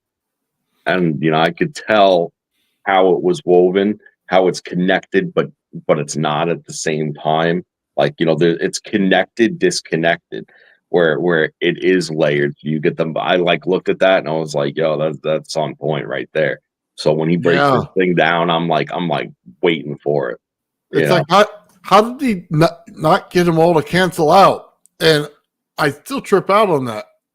And God, it's so many rules that go into these things, and it's not as easy as everyone thinks it is. But then I guess if you have the secret sauce, then everything becomes easy, right? Then you understand the rule of it. Well, it's patterned. Yeah. It's patterned. So as long as your pattern follows some form of where the crosses are, where it's either going to be constructive if you want it constructive, or actually neutral. Like there is such a thing as these waves being able to intersect and fly by, when they're in the proper phase arrangements, without creating unnecessary scalar and stuff like that. It's all stuff I've considered too on the back end. But then when I saw his, I was like, yo, Yeah. were those transitions between those main coils and then where it dips down into another ring, so to speak, those transitions are that's the critical stuff right there. Well, he said he's done 180 coils, and he said flat out he's had a bunch that don't work. That just cancel everything out. And then he finally found something that worked, and then he built onto that. And I guess it's the only way to go if you want to figure it out from scratch. I guess it's the only approach you take. Yeah. No, 10,000 hours to be an expert, right? Yeah. So 180 coils, figuring it out, planning each coil, doing it, then experimenting on it 180 times. Probably coming pretty close to that 10,000 hour mark, I'd have to say. No, let me tell you, I built a flyback coil, and the most annoying experience in the world. One thing you don't ever look at is the temperature of the wire that you get, and that has to do with the coating around it, right? So I'm over here buying cheap wire, building this thing, and then it fries, and I'm thinking it's got to be the plastic. It's got to be getting some sparks somewhere. No, it's the wire. It's that coating that's on the wire that melts down at a certain temperature. And it took literally probably 30 of them to start to realize that this is becoming consistent, and it's doing it in, same areas, same reason, and it's not going through the plastic. So I'm not getting the part between my iron ferric core, and I'm not getting it onto my wire through that part right there. It's between wire and wire. So then you go, okay, Now, how do I get this thing coated? And you have to buy a more expensive wire. It's like triple the price. And then you'll finally get something that works right. And then you have to isolate all of that from the environment around it. And I guess it all depends on how you do it, because you put it in mineral oil to cool it down. But if you leave air bubbles in there, they're hot bubble is what they are. And then they spike the temperature in that area, and there goes that coating. Yep. So yeah, keeping everything intact. That's always fun, isn't it? yeah, If it wasn't for the heat of the, certain points in these systems, where the amps just get too high, then there would be no shorts. And if there's no shorts, then this would have never been an issue in the first place. In fact, it's the nature of the dematerialization, the heat dematerialization of over amperage that causes the short circuit. That is the preventative force of having these systems be as simple as just plugging it back into itself. yeah. That's the problem with it. So I never put a lot of amps in when I'm doing a flyback. It's just not worth it. It just got to get enough to push it. That's it. So, Yeah. Hey, listen, blowing crap up is fun the first couple times. Sometimes like, whoa, hey, what just happened here? You get a little peak of excitement, but how quickly does that turn to the thing is, you can't enjoy it. It fails in the first minute. Mhm. So you can't enjoy the sparks and all the rest of it, because you're thinking, man, if it fries, let me just fry it to the ground, right? I want to see a big explosion. I want big bolts coming out of it. Nope. And it doesn't happen. Happens too fast. Yeah. As soon as it dematerializes, melts out, it's done. Yeah, that's it.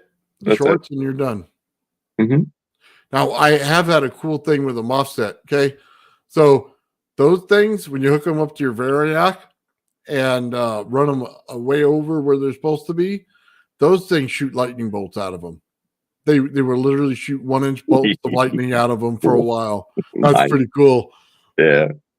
It's like, oh, okay, well, I should have recorded that, because that would be totally awesome for somebody to see. But they were blowing them out hard, man. Yeah, it's not like an alcohol dragster blowing up, unfortunately. Yeah. Those are fun. Crazy. Yeah. Always wondering about that stuff, man. You get so many things. Like, I always intentionally try to do something like cross currents. Like, say you got an AC field, right? And then you want to put a DC field in there, or you get an electrostatic field and you want to put it inside of a DC field. You start crossing these things, man. That voltage just becomes a monster. It just and then everything around it starts on fire. So it's actually pretty cool to see. Yeah. And then you'll find out capacitance in these things where one wire is way off and it'll spark like every minute. It'll shoot a spark while the other ones are going off a bunch of times. It's like one, boom, boom. And that's pretty cool to see in the background. That's a different effect. So, and then you think that they're not electrically connected, right? You think, okay, I got them too far apart. But then it builds up a charge and right across. And you're like, whoa, hold on. My hand was just there. Yeah, it took a second. Yeah. So it's cool.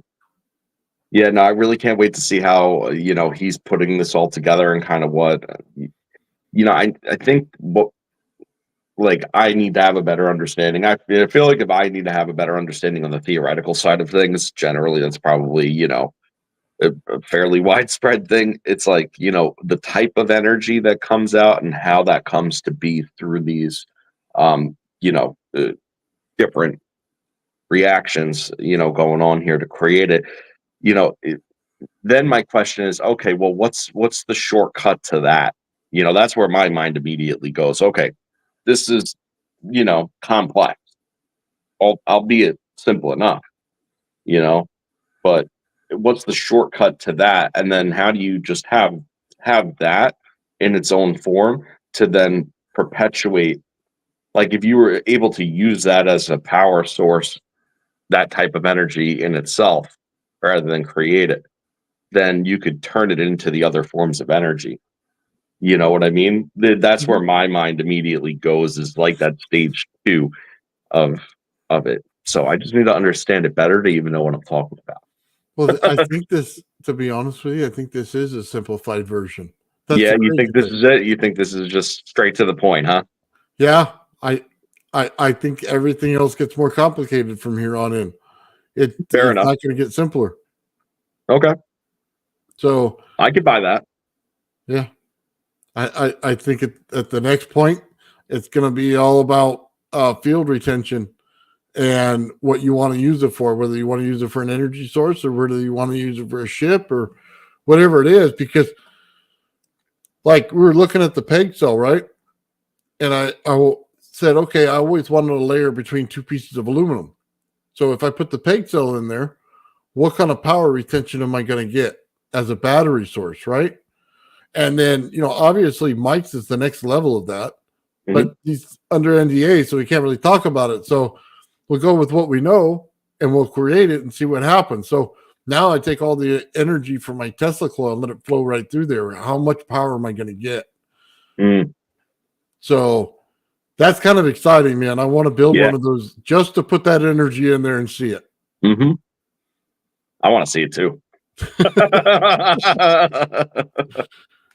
Yeah, if we can hit some retention on that, man, oh, that'd be awesome.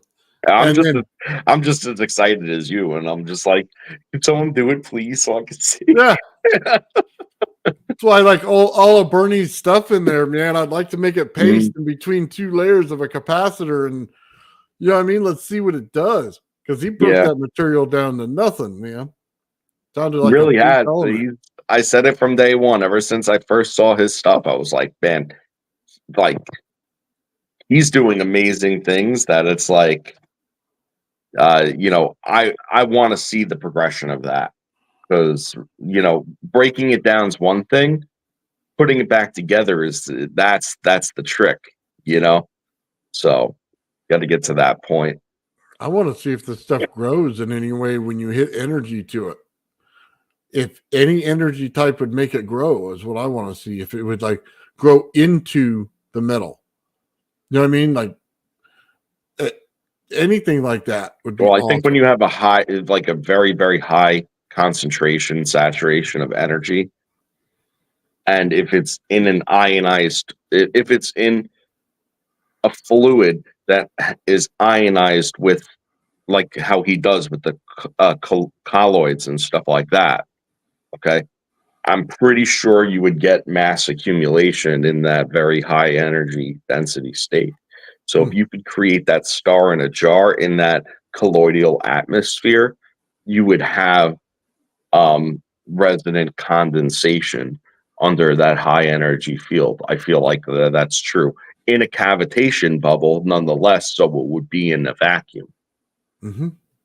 So that's, probably a thing. That's probably a thing. Well, it explains why when they say this is a part from a UFO craft, they show two pieces of aluminum, and they show what was that?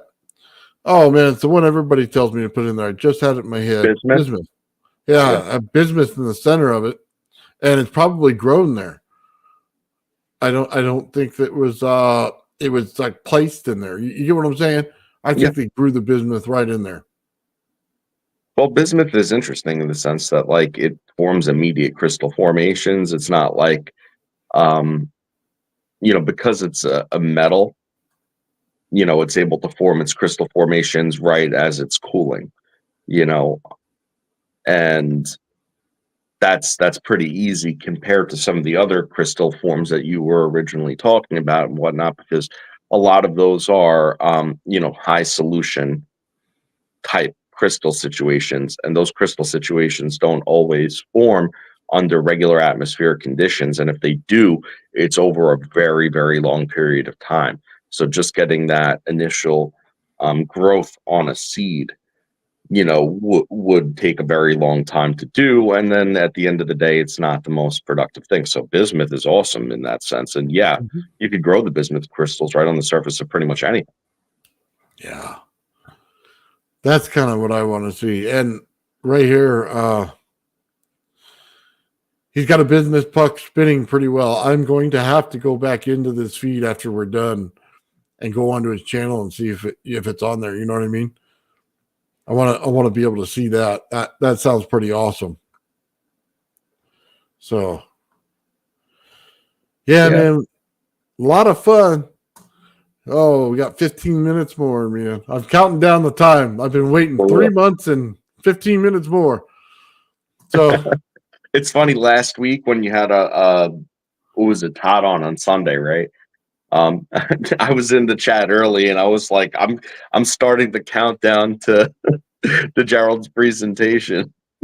Yeah, because it was at the same time. I was like, 6 days, 23 hours, 56 minutes. Yeah. I got to get up for a second, though. Excuse me. Yeah, go ahead, man. Yeah, you know what? Let's take a look at share some of Gerald's stuff on here while we're waiting. See what he's got going on. Let's go to his videos. And let's go ahead and put this one out there. Give me 1 second. I'll pull it right up. This is what he just put out. Yeah, I'm good now that I have my Eames. There we go. Okay, check this out.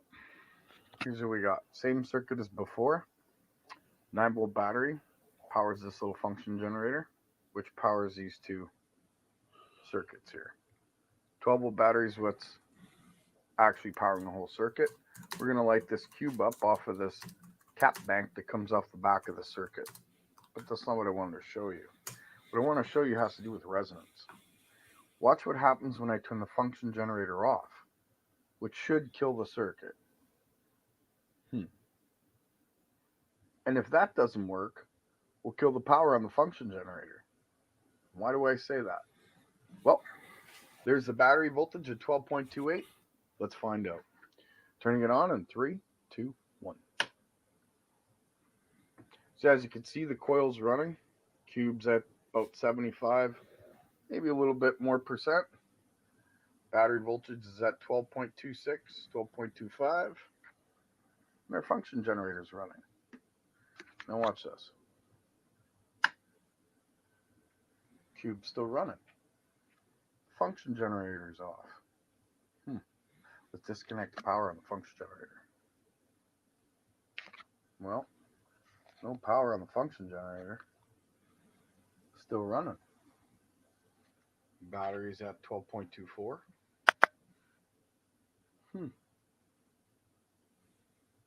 All right, everybody. I'm going to let you ask questions for the next live, and I'll answer them then. Have a great day.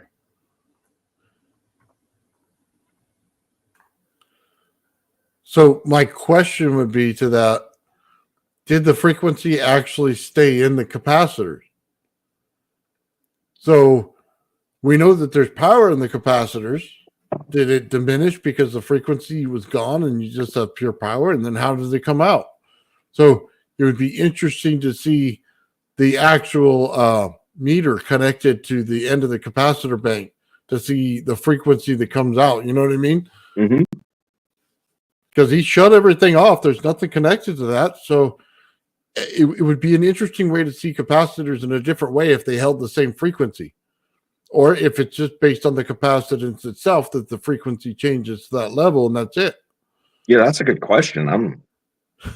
You stumped me there too. I don't even know. I don't like you're not even a thought about it. Well, nobody thinks about it until he does the experiment, and you're like, well, hold on. He turned all the frequency off, so it's got to have frequency still. So what is it doing? So, I mean, I don't know. It's kind of interesting.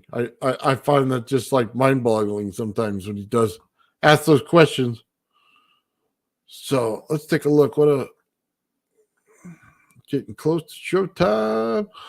Let's see what else we got going on. So somebody asked about real quick before I get on to the next one about the circuits and stuff like that. Everybody wants a circuit. Everybody wants a diagram. I'm going to have Gerald get on one-on-one with me, and we're going to do this. And I'm going to write them all down myself, and then I'll write down the presentation for him and do it. Because we all know Gerald doesn't draw circuits very well. They end up looking quite different than than circuit. So I'll go ahead and do it for him. But yeah, I've already asked, and he already said he would, and we'll get those knocked out because he's got a lot of cool circuits going on there that we'd all like to use. So trust me, I've had the same question 100 times. So maybe I'll get him to send me some circuits, and then I can break them down and see exactly what everything does, then rebuild them. So, all right, let's take a look at another one on here he's got going on. Yep, 10 minutes out. Yeah, we're almost there. So, all right. Yeah, so if you're listening, Gerald, that's how long you have to get ready. Yeah, that's right.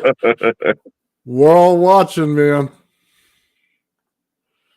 So we got this one here. And this has to do with that new coil he just did. And it has a cavity on the inside of it. All right. So I'm going to show you my 178th coil. I'm now at 180, everybody. But I'll show you the other couple in the near future. Right now, we're just going to show you this one. Oh, it looks small. Right? It isn't going to do On the anything. inside. Look at the inside. Yeah, look at that. Almost like a cavity. Interesting. It's like Ben's donut. All right, so here's what we're going to do. We're going to pulse the primary, and the secondary is going to go to a spark gap arrestor. We're going to pulse it with 1,000 hertz, 16% duty cycle. I don't know if you can pick that up. Using this little 12-volt battery, and it's at 12.31 on the battery. Now, this here is the meter that goes to this cap bank.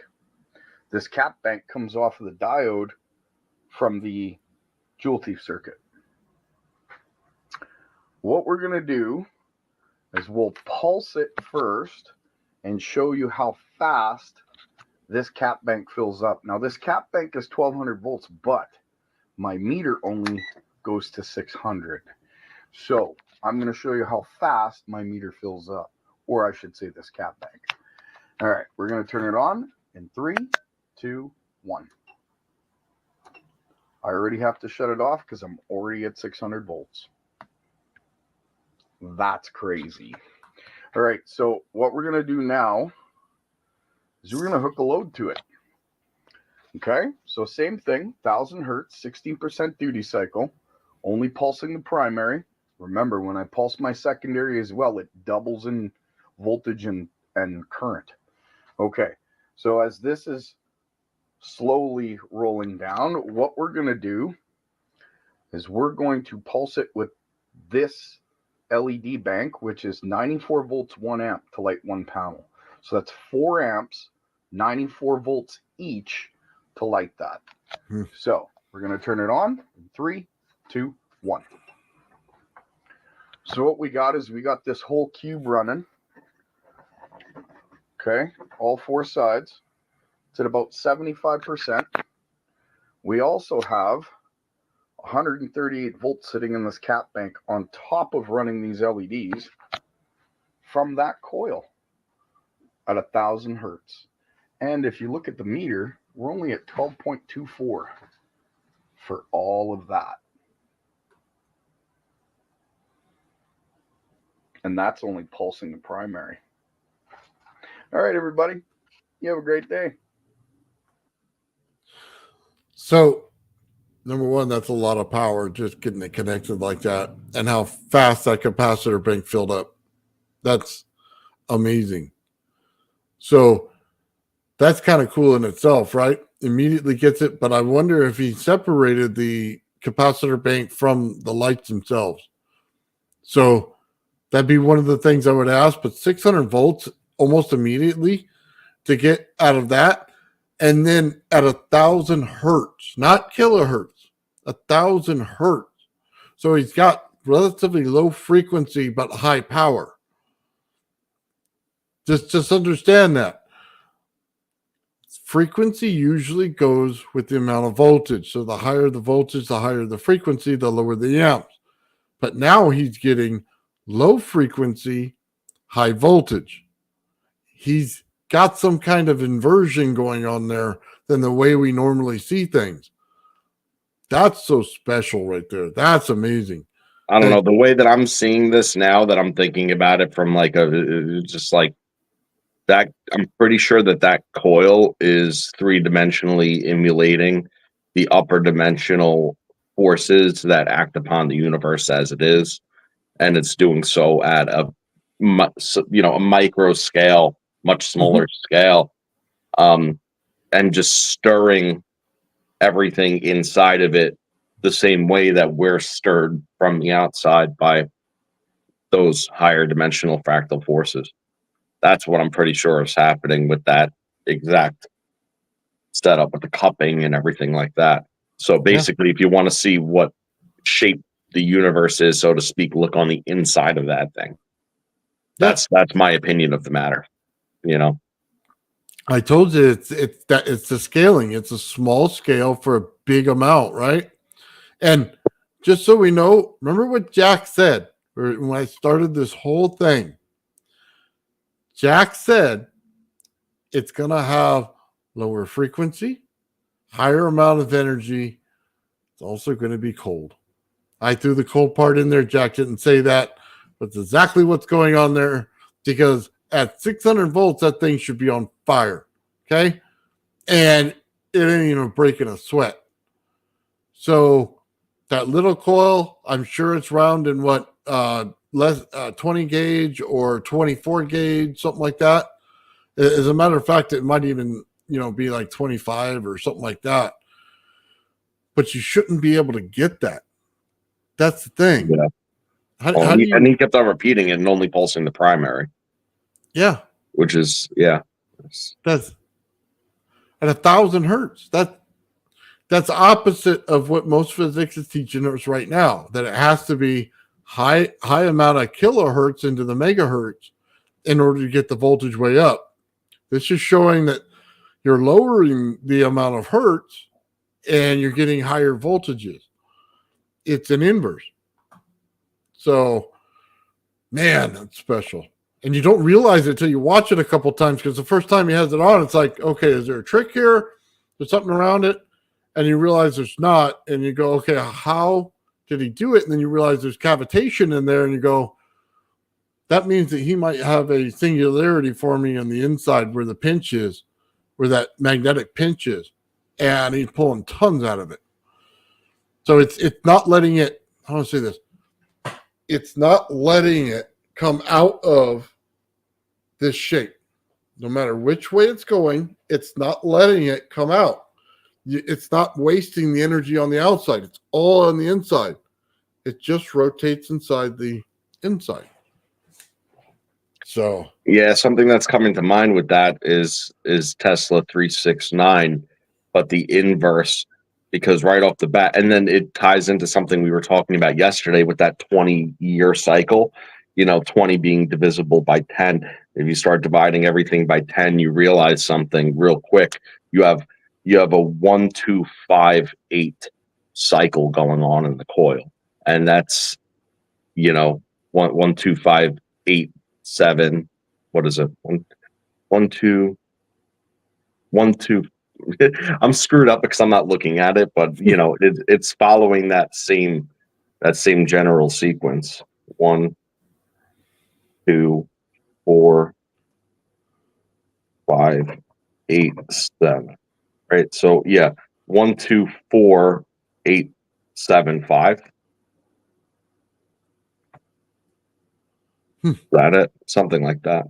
I don't know. It made sense to me a second ago, but then it started coming out of my mouth. that's just wrong. Yeah, well, it's the way it goes sometimes. Okay. Oh, man. Okay, we got some weird stuff happening in the chat, so we'll leave that alone. All right, 1 minute. Come on, Gerald. We'll leave that alone. Yeah. Can't put up anything medical, so anything you got going on there, I can't talk about. So, yeah. Yeah. Fair. Yeah, I can't wait, man. 1 minute. Come on. Come on, Gerald. You got to pop in. We got seconds now. Probably still be a few minutes late. All right, let's go ahead and look at another video while we're waiting, man. Because something tells me maybe a few more minutes. And got all of the coffee in them. Maybe had too much coffee and has to run somewhere else. Yeah. 15, 14, Yeah. 13, 12. Yeah, we're right there, man. Yeah, Oh, man.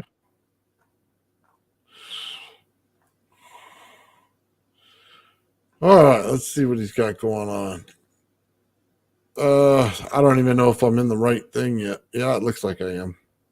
What's gonna happen here? I got a weird setup going on, sort of. Okay, I don't know what's gonna happen here. I got a weird setup going on, sort of. These are my MJE 13009s, and I've got it all nicely set up. They're both powered from this one battery.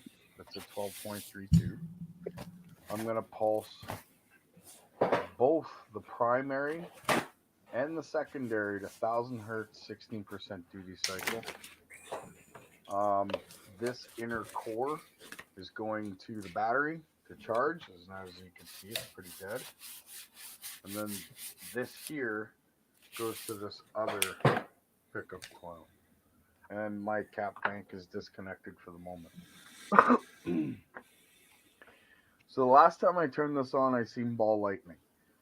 If ball lightning shows up again, that'll be the title of this video. All right, turning it on. 3, 2, 1. Oh, yeah. There she is. There it is right away.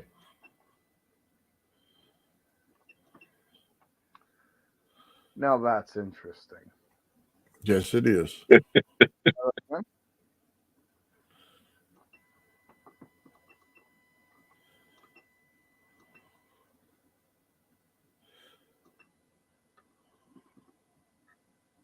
Oh, we went in the other one now. Yeah, I saw that. It's crazy. There's like a phase transition that like it's like right at the cusp of happening, and then it goes slowly. Oh, look who's in the building! All right, Gerald! That's my cue. Listen, Gerald, good luck, man. We've all been looking forward to this. No pressure. There's nothing to see here, folks. Nothing to see. Listen, Gerald, good luck. All right, we're gonna have to dock his pay 2 minutes. All right.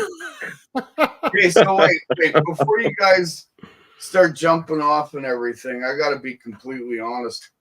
I got 3 parts missing to my theory here, and I gotta tell you why. Last night I thought I was done, but I worked till 5:30 in the morning. I'm still out of it. And as I went back and reread it, I made a mistake that drops the connection to these 3 very important parts that are part of the theory that I haven't demonstrated but are key to everything I'm doing. So that and my editing isn't complete. So I don't know what you suggest. As you can see, I'm kind of slow right now, and I apologize to your audience and everyone who's come. And I have to thank you, Nathan and Joe and Ben, for doing videos and beefing this up. And I can still give the presentation, but it's lacking, and it's going to sound like. Honestly, Gerald, anything that you present, we'll be happy with. You know, anything that you want to share with us or you're comfortable with sharing with us, you know, it doesn't matter if you're not completely prepared because to us, we just want to see something that you got because we love your work. That's okay, all. But that's just the point. There's nothing to see because my editing isn't done. I got the NCH. I had it working. Do you have anything from Nathan. No, listen. So I had it working. Nathan had helped me out with it. And then it did some weird thing and said that I had to pay for it. So I did. I got it yesterday, and I've been working on it. I was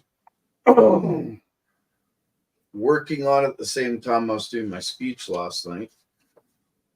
I could give the speech, but there's unfortunately nothing to see. Now, the presentation that I am intending to give today goes, this speech here is kind of academic based.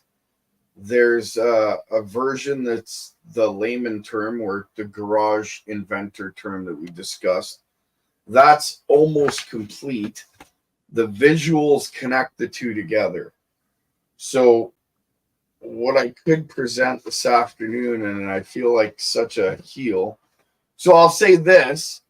I have to concede to Nathan because I said if I wasn't done on date that I said I was going to be done, he could go ahead and release whatever information he would like about this. So I said it. I mean it. Go ahead, Nathan, if that's what you'd like to do. You have full permission to release whatever it is that you want to release on my tech. But I kind of lame ducked on this one, guys. Well, here's the thing, Gerald. I think what we all want to know is the theory behind the coil. So why did you create it? Why is the geometry so important? What is it doing in the geometry? You know what I mean? Things like that is really what we want to hear. You could sit here and tell us the story and I'd be happy. Okay. Well, I could do that. That's not an issue. The presentation that I want to present goes a little bit more in depth. It goes all the way from, like, I mean, I could discuss everything leading up to how I got here. That's not an issue. It's just the presentation brings in the links, the research papers, the pyramids, where I got my knowledge from the pyramids, all the data, what it connects to, how it connects to these coils, why I believe it's the heart of a pyramid, at least certain configurations of coils that I've built. That sort of thing, right? So, I mean, I don't know. Where would you like me to start? How about that? Why don't you just start and tell us, like I said, how it works, give us a theory behind it, give us the understanding of it, and then you can pull your pictures and we'll go over them, ask questions and do things like that. Just make it a question and answer. And then, you know what I mean? You can share as much as you want, you know what I mean, out of your presentation. And all due respect, I'm not going to cross the line on your coil because it's yours. So, but if you get the theory out and stuff, that won't stop me from doing that part.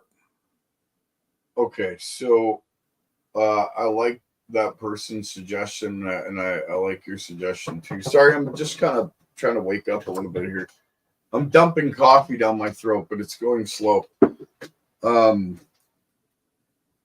how about I do a 2-part thing?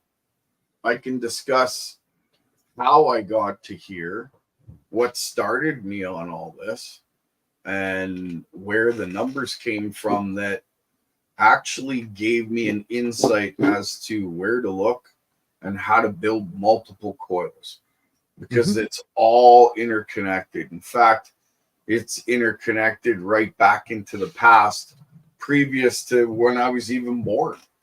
So it's a long tail. I could give that part of it if you would all like to hear that. Let's see, where do I start from? Well, when I was younger, I had nothing to do with tech. Okay, I had nothing to do with coils. I made a few crystal radios. I used to take old stereo systems out of the garbage can because people would just leave them all over the place, right? Of course, that dates me if you understand what I mean. But I used to take old stereos that were broken, take parts out of them, build 3 or 4, intertwine them, and then I would build a sound system for my man cave, I guess you'd call it, when I was younger. And I had gotten pretty crazy into the whole audiophile thing. I had 36 speakers in one room with 3 amplifiers, and I had lights that went in each corner of the walls that would blink to the beat of each different instrument, like the bass guitar, the lead, the drums. It was kind of a neat little thing you did as a kid, but the sound in that room, oh, you can hear a pin drop and land on glass, and it was just like you were right there. It was amazing. So that kind of got me into vibration and sound, because I noticed that when I would sit in the center of the room where all the speakers were focused, I would feel the vibration from the music. And on like rainy days, I'd pump some really crazy tunes in there, and it would seem to uplift me. Like I would get full of energy and I'd start cleaning the house, so to speak. So that was kind of one of the things that sort of led me into dealing with sound and looking at stereo equipment. Well, fast forward 20 years later, after a whole bunch of bad decision making, I started seeing, it was about 2007, 2008, watching a lot of YouTube videos on free energy devices. And I thought, you know what? I'm going to either debunk or have a lot of fun building a lot of this stuff. So I got into it, and I've built maybe 80% of all the dumb devices you could possibly imagine. They were out on YouTube from 2007 to like 2015. I found what I was looking for long before that, but I still wanted to build those devices. One of those things, I guess. Around 2007, I had found the SSG circuit, which was like the schoolgirl circuit. I had heard the story of how John Bedini had got involved with, I think it was his niece. I'm not sure. Don't quote me on that. But it was someone who was doing a science fair project, and he had showed her how to take the fan motor and turn it into a charge circuit as well as a fan. So it was the schoolgirl circuit. I started playing around with that. I heard about the jewel thief circuit. It's like a solid state. You wrap a toroid around a ferrite core. It's different wraps either way, and you use the Bedini circuit, and you can light a 110 fluorescent bulb off of a AA battery. It's kind of a neat little trick. It drains the battery fairly quick, but it's like a step-up transformer at low wattage or low amps. So as I started playing with that, I started looking at geometries. I looked at different coils. But then I guess I should get right into it.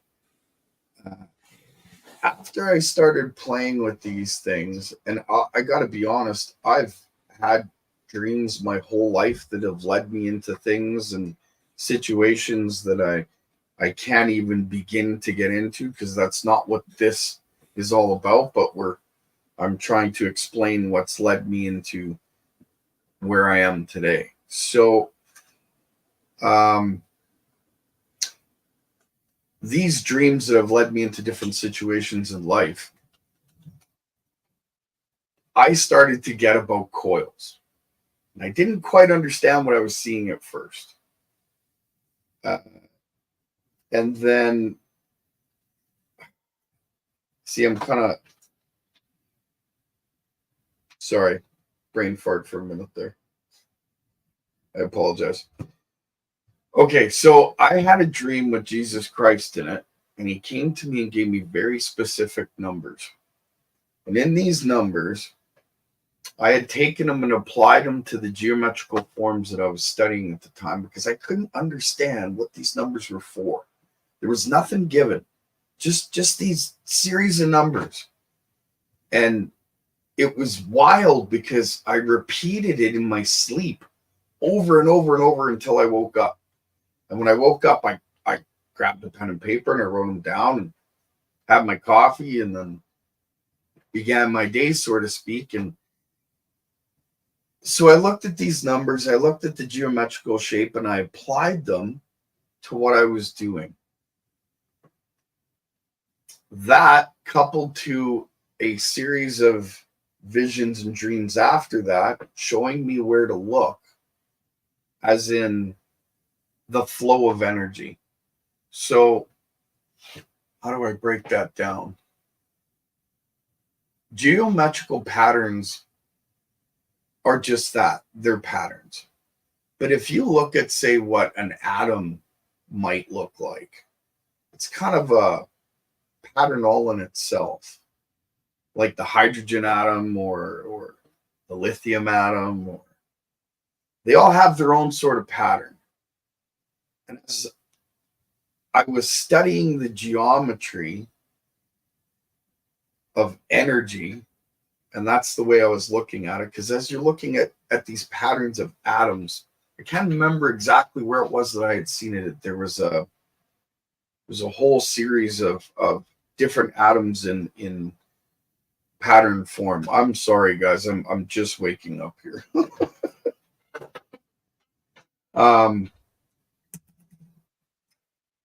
So I had applied all these things together with these numbers, and I started to see an output that didn't make sense. And I was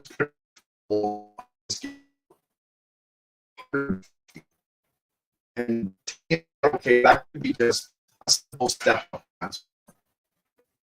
but it wasn't heating up. It was strange things. It didn't make sense. So I was like, okay, I'll put that aside for now. Everybody at the time was talking about the rodent coil. So I thought, okay, maybe I'm just seeing something that I'm not understanding.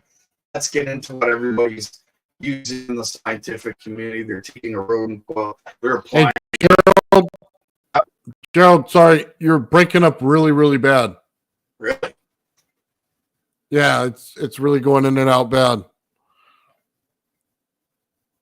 You hit something, or Did you hear that? yeah, it's cutting out every other word. Dang.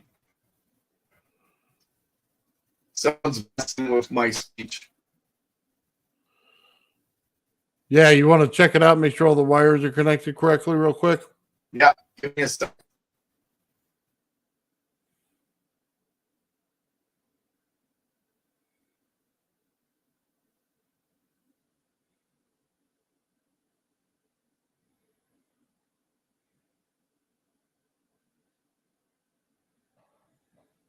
Sorry, guys, give him just a minute. I didn't want him to go too far without us being able to hear it. How's that? Oh, it's much better. Okay. I don't know what that was, but okay. I'm off my game this morning, man. I'm telling you. Oh, it's all good, man. And we're all kind of intrigued. I just didn't want to have anybody miss it. So go ahead. I'll get out of the way. I'm not even sure where I was at that point. You were talking about the geometry of the coils, and then you were talking about the energy flow.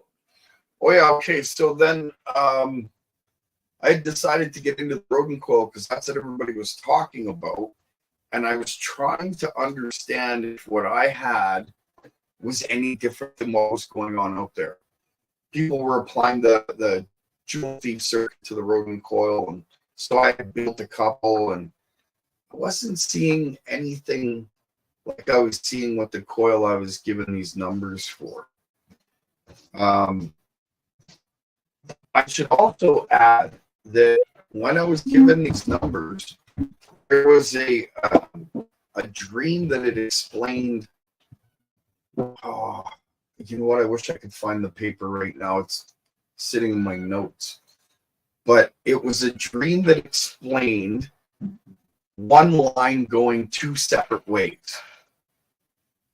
And I know it doesn't make sense to say it like that because I don't have the explanation sitting in front of me to explain it properly, at least from the dream itself.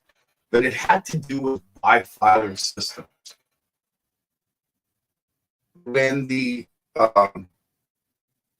jewel thief circuit come out, and I was making these little AA turn on a fluorescent light sort of circuits, there was a way of winding them that was in opposite direction. And that kind of intrigued me a little bit.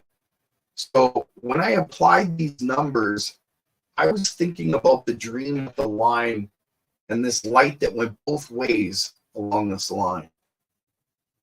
And I just started to wind the coils in that way, so to speak. I know there's more to it than that. I'm really off my point today, I'm telling you. This headache's kind of ran through my head too, so it's not helping. I apologize to the audience.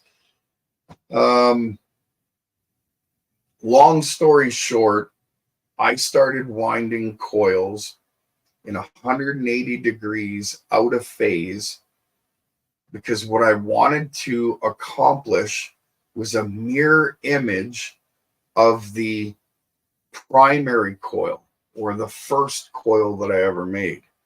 But I wanted to wrap them within themselves, sort of like basket weaving. I guess you could put it that way, right? So after my first bifilar coil, I had realized that the way that energy flows down a wire isn't the way that we're taught, in the sense where you only have to have one wire and it only has to flow down that wire. If you create a mirror image to that wire, you can actually collect the back EMF on it and it'll never heat up. Mirror image kind of sounds vague. It is, you'll understand after the second part of the presentation. But basically, what you're trying to do is, because energy, when it's flowing down a wire, the current that's within that wire creates an electromotive force. And there's a back electromotive force that creates the heat. That's why you can only put so much voltage through a line before it heats up, because the current within it won't allow any more voltage to surpass it. But if you give that another path, give it some place to go, you can separate the two. And by doing that, there's many different things that will occur. You'll get charge separation, you get voltage difference, you get temperature differential. There's a lot of different things that come into play when you wind systems 180 degree out of phase. Now, when I say bifilar, most people's thoughts on bifilar are a solenoid coil where one wire goes one way, then one wire goes the other, and it's where you twist two wires together and then you wrap that in the solenoid direction. That's not what I mean at all. What I'm talking about are two separate coils in mirror image, wound 180 degrees out of phase. That being said, that gives you the ability to manipulate the flow of energy. And what I mean by that is you're creating two separate fields just by creating the one. When you pulse your primary has a magnetic field that's created from it. Through induction, your secondary picks up that very same voltage, also creating a magnetic field in it from the very induction that it's working from. Those two fields together compress. The very compression of it, because of the way that these coils are shaped, there's an inner core and there's an outer core, in the sense where the outside of the coil becomes somewhat of a core because it's conductive. You're pulling energy out of it. And it's a different voltage than the energy you're pulling from the inner core, which gives you lots of different things that you can do with it. As these two fields are compressing in the center, a null zone forms in the middle. That's what I call it. It's kind of a point where nothing exists. No magnetic field, no electrostatic field, nothing. Just a ball of nothing. Some people call it a black hole. Some would call it the Bloch wall. Others call it a diffusion zone or a diffusion region. Either way, it sits right in the very center of the coil, and it's a compressed zone of two magnetic fields that are spinning in opposite directions from each other, and by doing so create multiple anomalies. Those anomalies allow you to be able to manipulate the fields in many different ways. You're not just manipulating the magnetic fields or the voltage for that matter. You're manipulating your environment. You're manipulating the temperature. You're manipulating the differences between the temperature on the inside of the core to the outside of the core. You're manipulating the voltage difference. So if you were to say put a pickup coil on the inside core of, we'll say the main coil, for lack of a better understanding or not having the visual in front of me, and then take a pickup core and put it on the outside, just those two coils, the voltage difference itself, the very flow between the two creates current. So you couple that around the whole outside of the main coil, and there's 12 pickup coils that can be added to the main coil. And there's 6 pickup coils that can be added to the inside core without causing any issues. When you do that, you have voltage difference with a flow between high to low. You also have a temperature difference that's being controlled by being able to pull that voltage difference out and giving it a place to go. So there's no heat buildup because you're using it faster than it's being able to build up. By using all those different instabilities, it creates one whole dynamic system.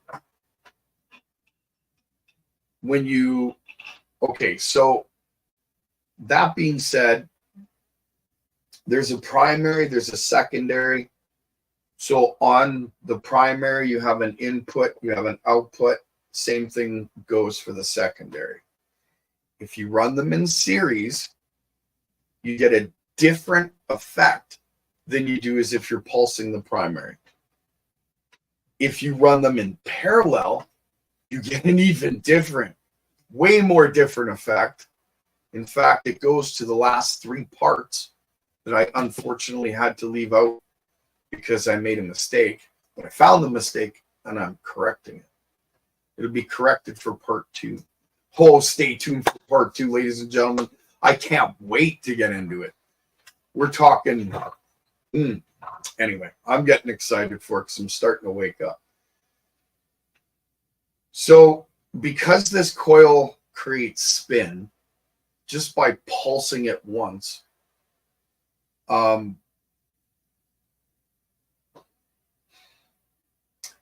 you can also take your primary and your secondary, pulse your primary and pulse your secondary, and because they're 180 degrees out of phase, they add to each other, they complement each other. So your voltage on your pickup coils or on your output will go between 30% extra to 150% extra, depending on what resonance you're at what frequency you're at, and what voltage you're using, because it's all interacts. When you're using this system, the heat isn't an issue because the heat is the load. You're able to control the heat because when you're pulling a load out of it, that's where the heat goes. We could actually get into that last video that I'm sure people have questions over, where I was pulsing the coil, just the primary, and then I shut off the frequency generator and unplugged the battery, but it was still running at about 30%. If anyone's wondering, I use the frequency generator to start it to ring. Then I shut it off and allowed it to go. That's exactly how it worked.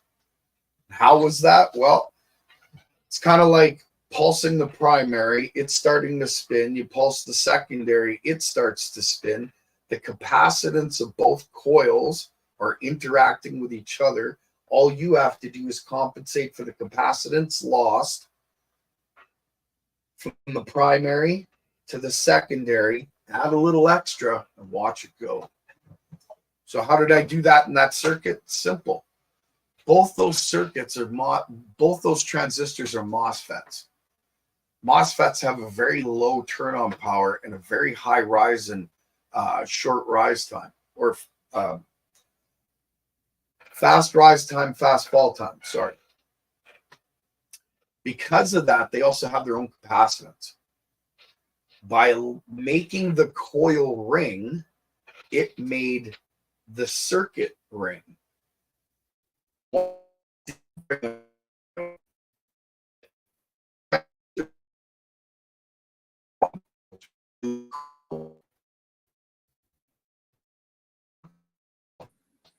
You're breaking up again.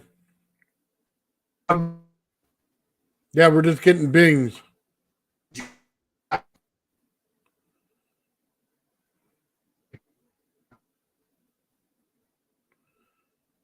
Gerald? Yeah, we're just getting brang, brang.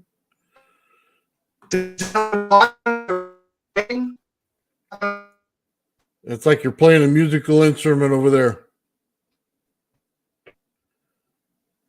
Yeah.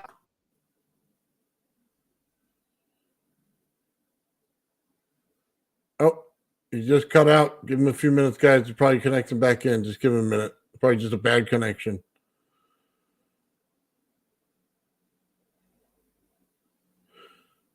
Sorry about that. I don't want him to give us something we can't hear, so give him a few minutes to come back in. That's so interesting so far. 180 degrees out. He got the thing to ring, then he rang it back to a circuit, so the circuit started to self-oscillate with the coil. That's amazing.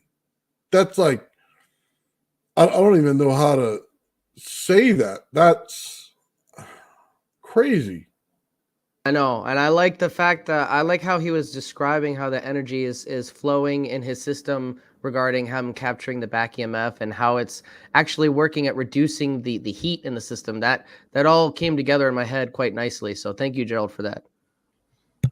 Yeah, that load is very, very important. So for you, Ben, it was like you have a circuit hooked up, but what happens if you put an LED bank over there instead? You may get a different result altogether. You know what? That was something that I was thinking the same. So we're gonna have to get a different kind of load for our system and maybe test that out. That's a very good idea. Very good point, Nathan. Yeah, hopefully Gerald comes back in real quick. Ben, I don't know about you guys. I'm kind of riveted. I want to hear all of it. So yeah, I know. Well, you know, Gerald, he's an eccentric, brilliant engineer. So we gotta be patient with him. That's all. oh yeah. So hopefully he pops back on here real quick. I think his mic just, man, I hope it didn't die on him today. Because we're getting right to the nuts and bolts. Yeah, right to the nuts and bolts where we wanted it. Yeah, he was talking about all the juicy details that I've been waiting for. Yeah, no kidding, huh? It finally putting a theory to all of his hard work. That's what I'm so excited about. Yeah, and the way he describes it as a mirror reflection of the coil, and that's basically what we're doing with the rodent coil too. It's a 1-to-1 coil to coil system. You know, the coil is not asymmetrical, but it's symmetrical. So you got two coils; they're basically mirroring one another. Yeah, he's getting this thing to pinch though. That's that magnetic pinch in the center. It's like, Well, and another thing, the way he described the blotch wall as kind of like a null zone of overlapping two counter rotating fields, that made a lot of sense too. So when you think about in terms of like pinching that and then having all that extra, you know, like energy outflow from the pinch, that kind of resonated with me as well. Well, he's describing it as a null zone. So if there's a field, then there's a vortex, and in the center there's nothing. That's so interesting.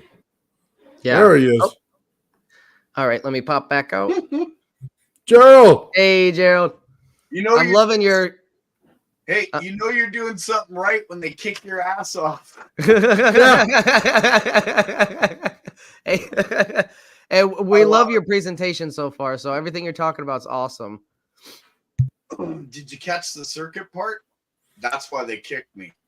Yeah, the circuit part we caught. We didn't catch right after that. We're on the resonance ring of the circuit to the coil ringing, and you're creating the resonance, which is turning on and off the MOSFETs. Yes.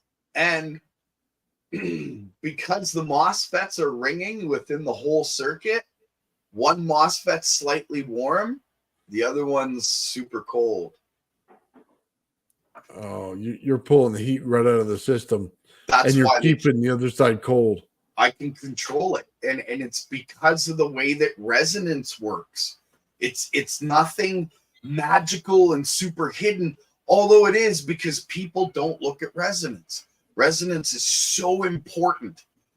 But getting there is sometimes difficult because people think in a straight line. Well, how do you resonate a straight line? Spin it and keep it spinning. And as it keeps spinning, it's going to make a sound. And that sound is vibration. Vibration is a form of resonance. The higher the sound, the higher the resonance, right? So you use that sound to move that energy. It's the same thing as the coil. So It's like a merry-go-round. Once you get it going, you just put your hand in there, move it every once in a while. yeah. Think of call it a prime mover, but I wouldn't go that far. That's a little bit much. It's more like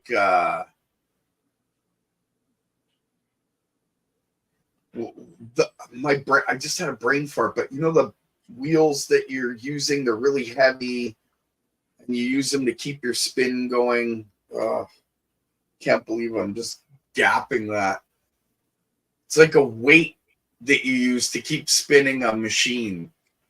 Anyone? So it's like a crankshaft. Use a counterweight. Yeah, well, yeah. Just my brain is farting right now. But Tesla used to use them. A flywheel. There you go. Sorry. So a flywheel, you know how you spin it up and it keeps going and going and going? Think of it like that. If you get the right situation in your electrical coil, when you spin it up and you give it enough of a bank on the back end, it's just going to keep going and going and going and going. And that's what that resonance was doing. Don't get me wrong, it was still pulling energy out of the battery, but it was like milliamp, or milliamp might be a little too low. It was 0.01 of a volt on the battery that came off of it while it was oscillating. Wow. Yeah. So you didn't need much of a push at all once you got it started. No, not at all. I did try it with a 9-volt battery. It wouldn't go. I tried it with a 12-volt AA battery system. It went. So the voltage is important, not the current, right? The current's created from the oscillation back and forth, and you collect it just on the outside because it bleeds.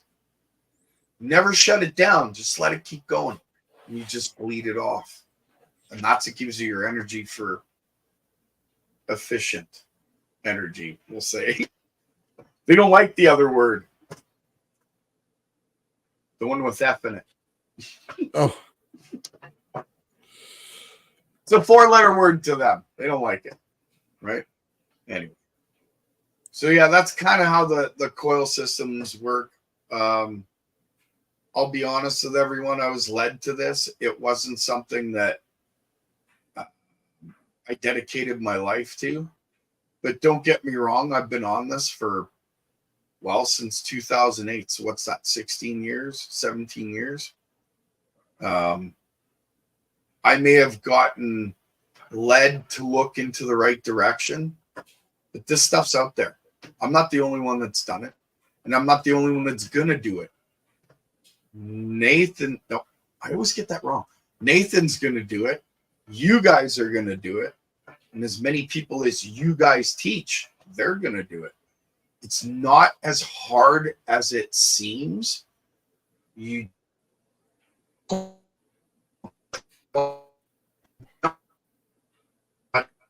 It's doing it again, Gerald. get Gerald, it's doing it again. You're breaking up again.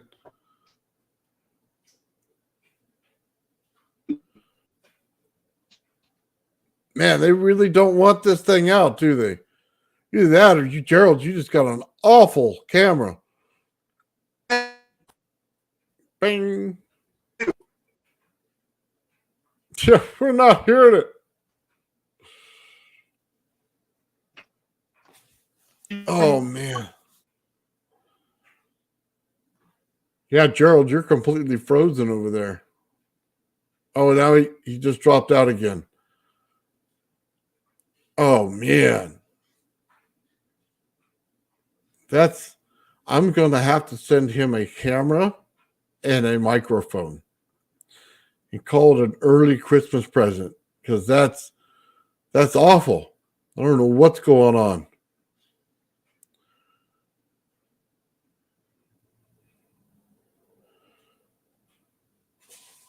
I don't know. I don't know what the actual issue is, guys. It's his network. Well, maybe. Yeah, somebody's shutting them down. Something's going on there. We're gonna have to get it a little bit pre-filmed and then let it out because it's getting kind of bad. Hopefully, it comes back right away and we can get it straightened out and keep going. Man, can you imagine that? You wind something and it's creating so much more energy out of it. Like, this is way different.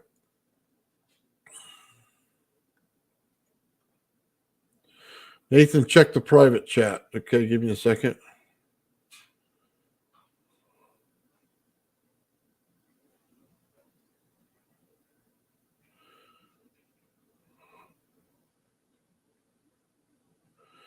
Gotcha.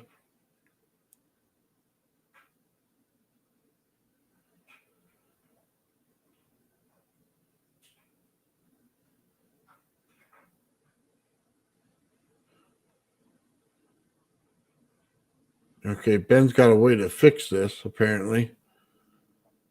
Well, hopefully he does that. Ben, were you able to get a hold of him and tell him that? Or do you need me to say it?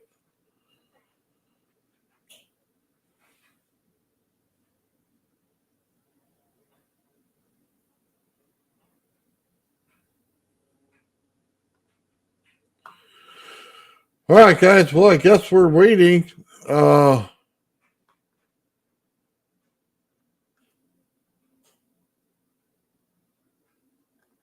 Haven't gotten a hold of him. Okay. Send him an email. Okay. Hold on a minute, guys. Just hang in there with me. I don't have another email in here. I just checked it. So send him an email and all the info. Hey, Gerald, you may have to just reset your router. If you're still hearing us, just take a minute, reset your router, then come back and see if it logs back on and everything. That might just be it. That's what everybody's saying. So just do that real quick. And, we're going to be here waiting because we want to hear all the information. So take your time, get it right. And then that's probably the fastest way to do this. It's just go on there and hit the, reset on it.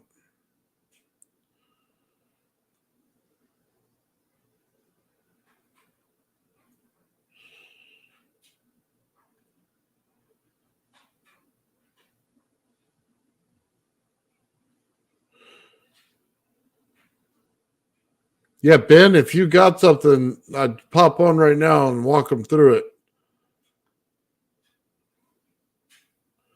So, yeah, So I'm gonna show you real quick. It's very easy. Something that I do when my internet starts messing up. What you can do is here. I'm going to present, but just hit your Windows key if you're on Windows and type in CMD, and then instead of hitting Enter for the command prompt, hit Control Shift Enter, and that brings you into the administrator mode for command prompt. And I'm gonna present this real quick. What you can do then is you can input a few simple commands to reset your WinSock and flush your DNS. And these are just standard protocols that I was taught in networking to help mitigate some of the issues with the internet bandwidth. So you type ipconfig /flush DNS, successfully flush DNS resolve cache, ipconfig /register DNS. Oops, I must have spelled that wrong. All right, it's registering a new DNS. All right, and then we go to ipconfig release.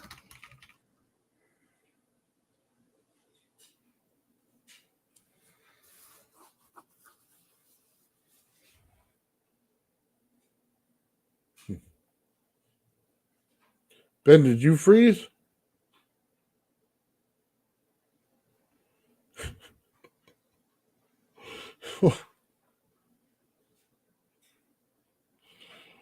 Oh, wow.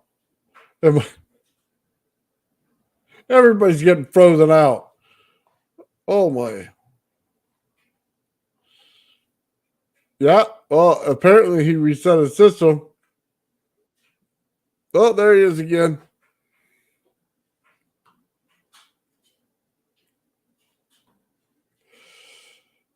Oh, man.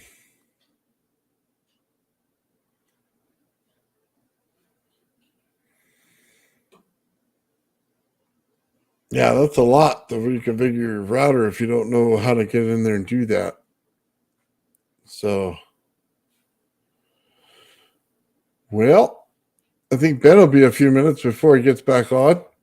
Gerald, hopefully you're still out there and you just reset the router and come back on. There we go. Ben, you conked out for like a minute or so. Yeah, that's because I was resetting my internet.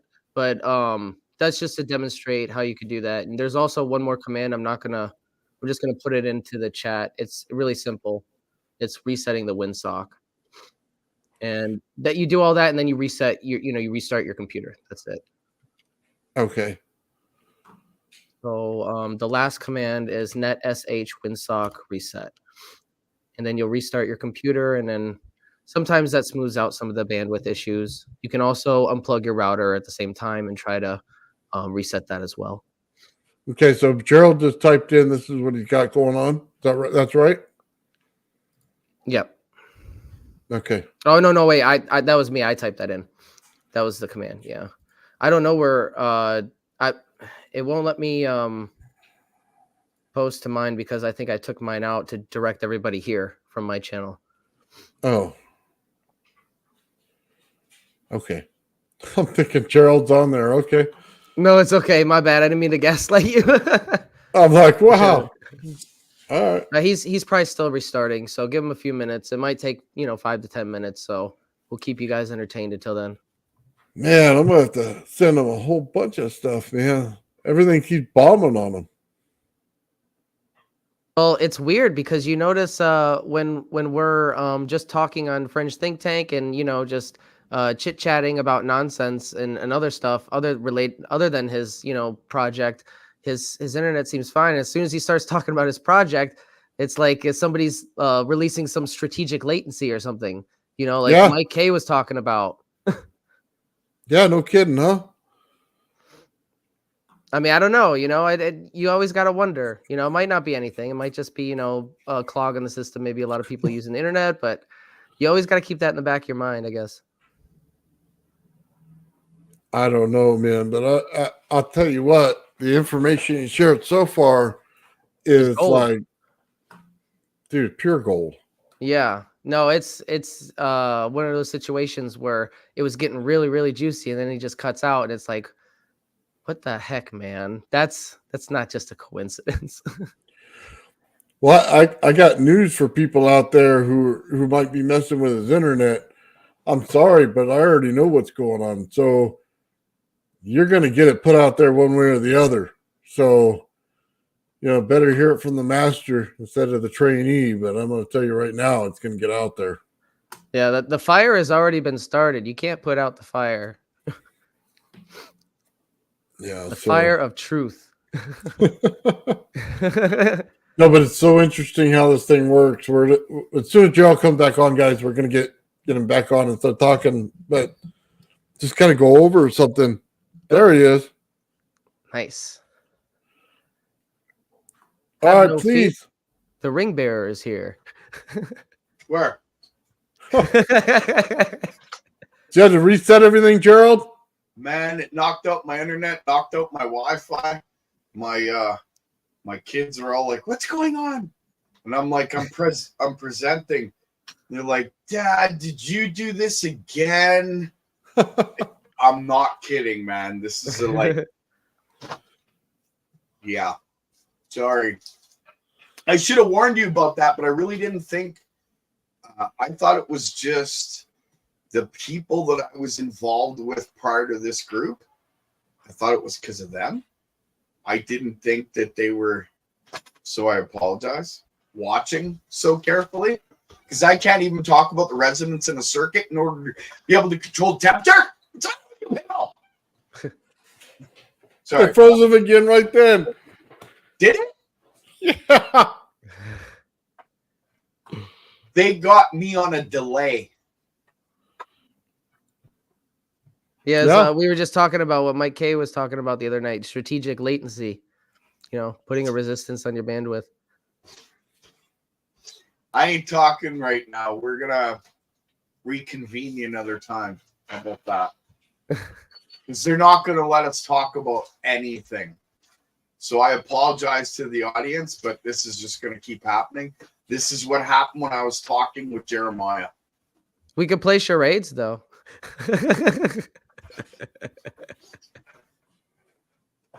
Well, see this? There's 6 pages of this. It's coming out. Well, Gerald, it's like I said before. I already know it, so they don't have a choice but to listen now. Well, they're going to, you know what? It's like this. They're going to do whatever they can to stop it either way, by the looks of things. But what do I got to lose? My life? What are you going to do? Send me home? Been there, done that. What are you going to do? Beat through that into my life? Been there too. Okay. And it's not going to stop the fire. Like we were talking, the fire's already started, man. You're not going to put it out. All right. Well, let's do this, Gerald. Let's try. Okay. So let's just go back and let me pull up your circuit, and we'll see if we can't describe it. Okay. Okay. I'll tell you what. I'll give you the first 2 paragraphs of my speech, my academic speech. How about that? Okay. All right. The second law of thermodynamics dictates that all systems naturally move to an equilibrium state.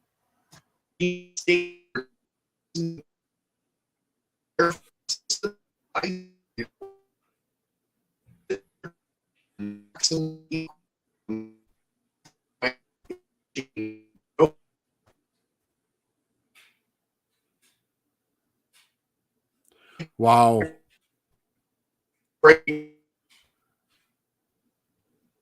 The government at work.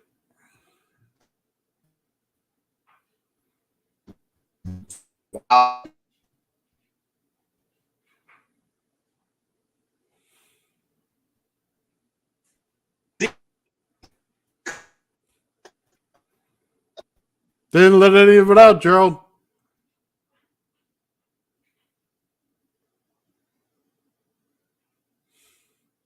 Now it just popped off. It just died on him. That's insane.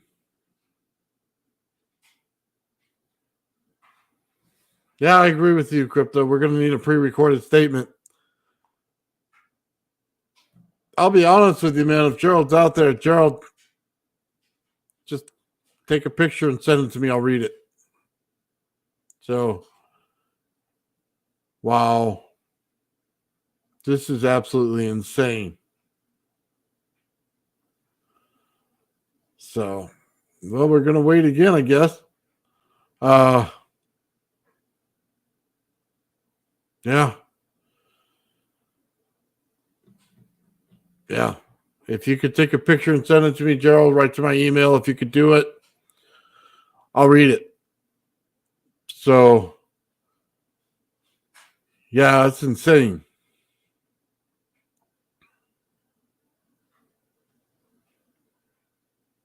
Well, I guess we didn't think it was going to be easy, huh? You got the secret of the universe in your hands and you're trying to say it, and they just want to stop it.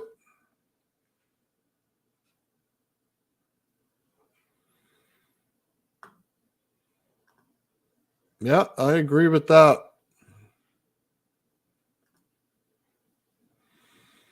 Man, it dropped his signal 3 or 4 times. Checking my email, I got nothing right now.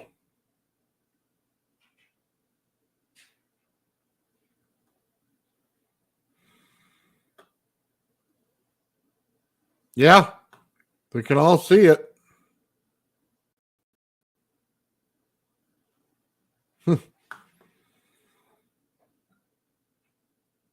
Wow.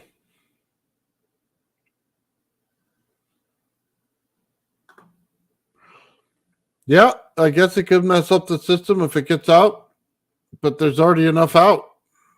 I don't think people understand. If all it takes is winding a coil and I don't know, $10 worth of circuits, I mean, that's pretty thin, guys. That's why I was telling Joe earlier, this is the base amount. This is the easiest way it is to create it. So, I mean, it's getting out there. So I'll have to get with him and get it out for you guys because we definitely need it out there. So see exactly how much he wants me to share then. So.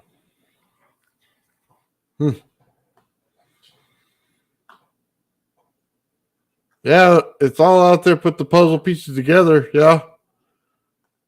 Well, how we wound his coil was one of the things that that we weren't able to get out there. So, but he gave a lot of information on it, and 180 windings. I can do that. That's not a real issue. So, I don't know. Let's see if he popped back on, and we lost Ben as well. So, we'll see what's going on.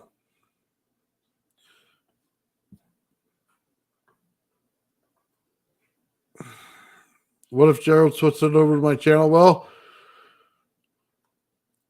it's just got to get his router fixed or whatever's going on there. Whatever system he's using is how they're getting him.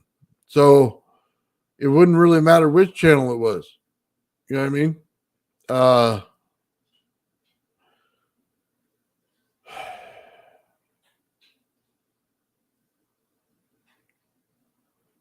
Man, sucks.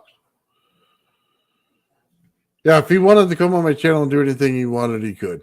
I'll be very honest with you. If he wants to lay it out on my channel, he's welcome in any way, shape, or form to do it. So there's not a problem there.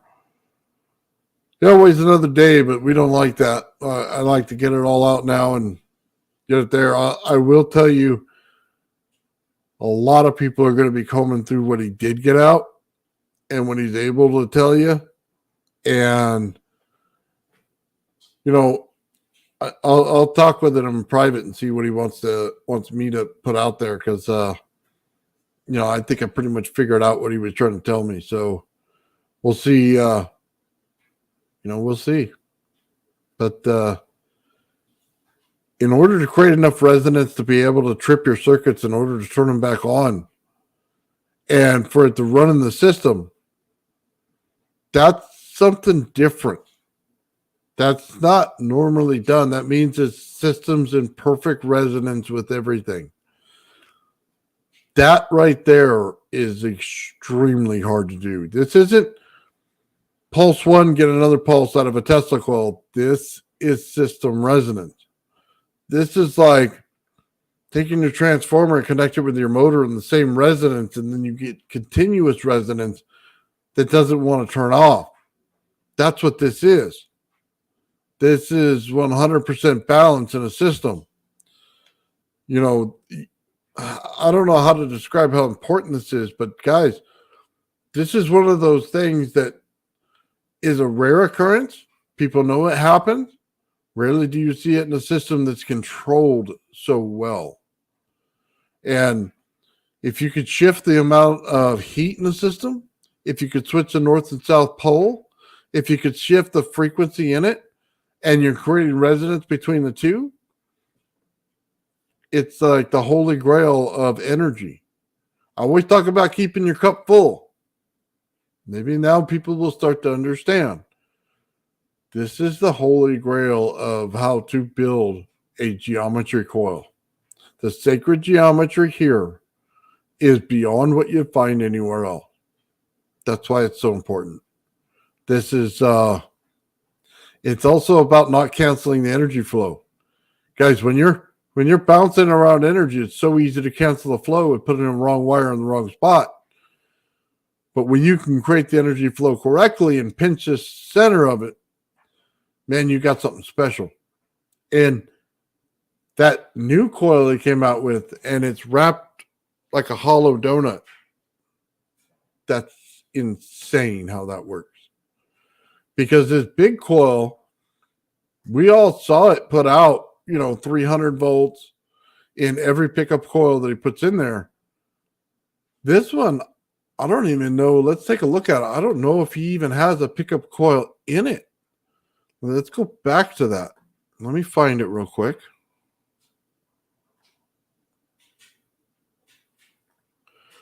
So I have it here again.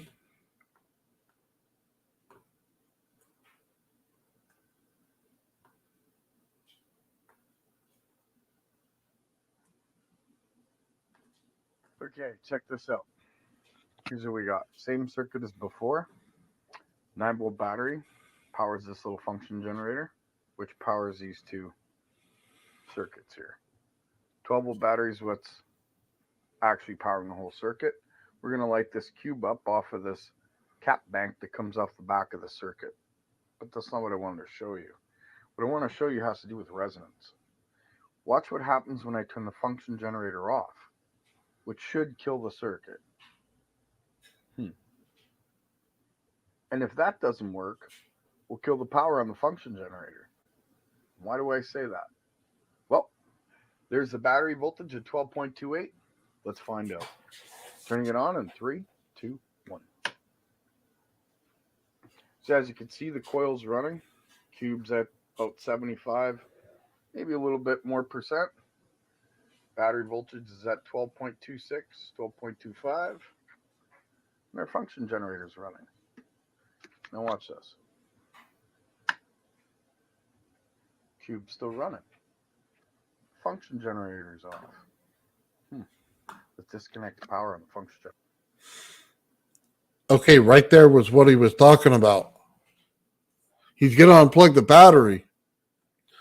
But what he's saying is he's still getting frequency through his MOSFETs or transistors. I think he's using a transistor. He's still getting it to pulse through there.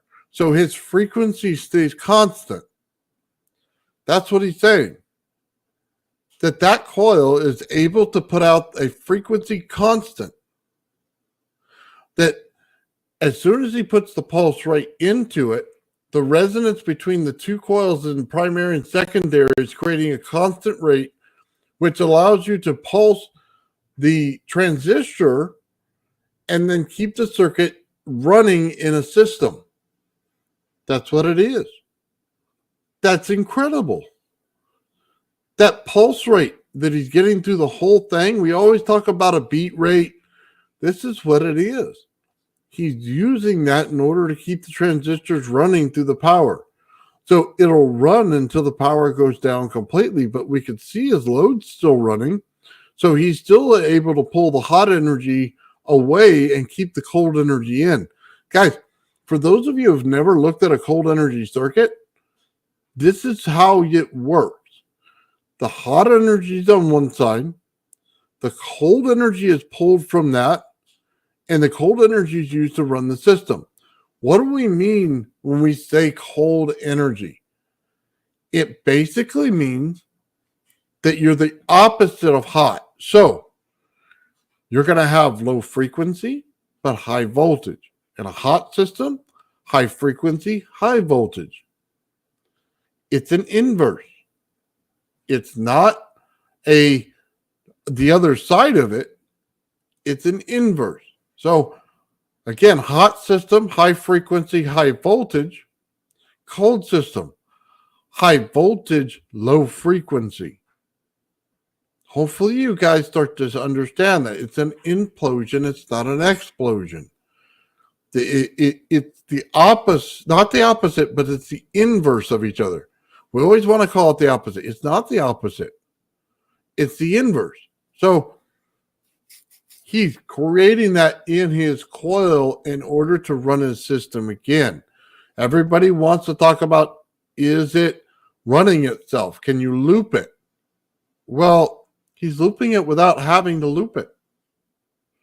But he's still pulling 600 volts out of this thing. Like how? That is beyond exceptional. That, yeah, it would change all of the energy that we know and how we understand it. But guys, that's coming out anyway.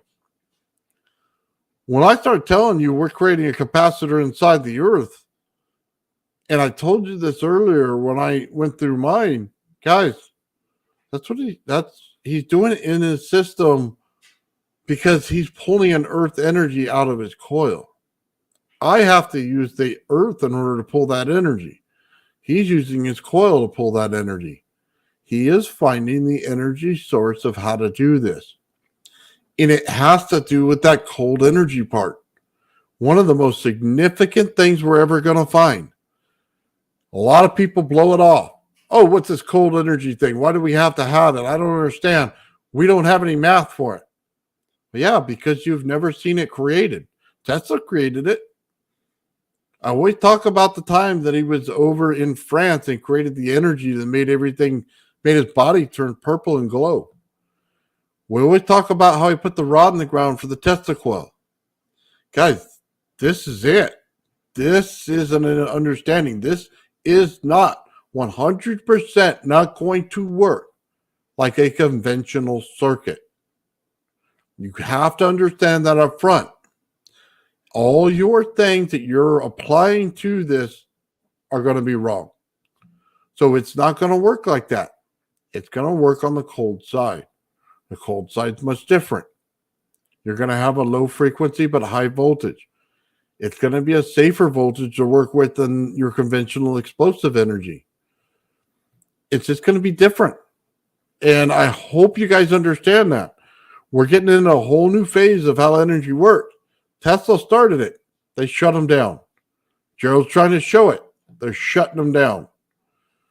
Guys, I'm kind of getting tired of being shut down on this. And I could tell you right now, we're just going to blow this whole thing out because what he did in his coil by doing this is exactly what I told you. Create the geometry. It then creates resonance. Resonance doubled. 2 coils in resonance together. You're going to get a resonance pattern. We all talk about the via mata. You look at the size of the pipes. 2 pipes are in the same resonance. 2 pipes are shorter. Therefore, they're in resonance together. But what comes out on the ground in the sand is you have two frequency patterns interacting in a resonance field. That's why the mandala is different when it shows you that and what they're trying to show you. On the bottom of the Viyamanas, when you start looking at this, there are two frequency patterns going on in resonance. Could we show your short clip that you made on the mandalas? Because I know you put together like a short clip that kind of summarizes it with pictures and stuff. I don't have it right now. I wonder if I have it on my channel. I'll check and see, because that was a great video. How you put it together in a short video and you explain the mandala and how it relates to the sound wave. Okay, is that you again? Or is that No, actually that's not me. I'm not typing in. Gerald, is that you? There he is. He's alive. Yeah, that might be him. So Well, assuming Gerald. there's nobody else here. Yeah, it's him. Nobody else here. Nathan, there's nobody else here. There's something on the wing.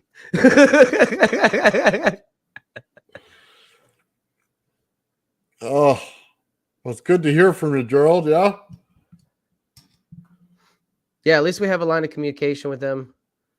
As long as he's not a bot. You know, I said this earlier. If you're a bot, you have to tell us, or it's entrapment. You know, I don't think they actually have to tell you. Oh, darn. Yeah. Shh. Unfortunately, I think they're going to screw you over anyway. I've seen some stupid things, and we always get really messed up. Okay, what are they talking about then? Okay, hold on. Hairpin circuit is just different, and there's something to it. I don't even think it's electrically as we know it. Yeah, it's not, because it's cold energy. Okay, hold on. Let's see what Gerald's response is. Yeah. It's something epic. Yes. I'll leave that last word out.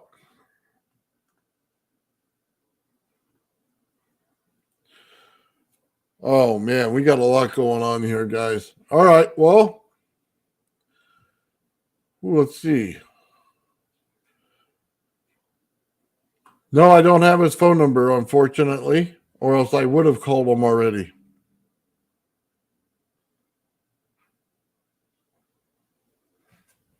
I don't have something where you call on the phone, and if there is something that goes with this software, I don't know about it. Yeah, if it could work on my cell phone, I'd just have him call my cell phone, and he could talk all day, as far as I was concerned.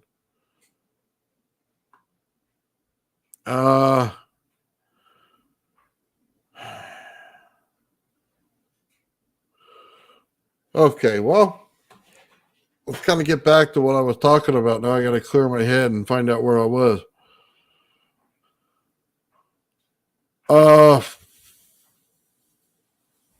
Wow. Okay. So we have two coils in resonance, and that's why he says primary and secondary. The two in resonance with each other. And what it creates is a resonance frequency pattern. And like I was saying with the Viyamana, that they're actually creating something different in that pattern. That's why we don't recognize the pattern and can't put it to it. It's because of how it's working, that interaction that's going on there. Now that we know what it is, now that we understand the patterns are going to be different, we start to get into the next part. Gerald alluded to it, guys. The fields are different than the atoms in this. So let's present the fields. You obviously the shape of it. Torus shape, we understand the field that goes around that. We understand the fields going around like that in a circle on the donut, okay? That it's going around. He was telling you there's a vortex field coming out of the top and bottom of this thing. As they interact, they drive each other.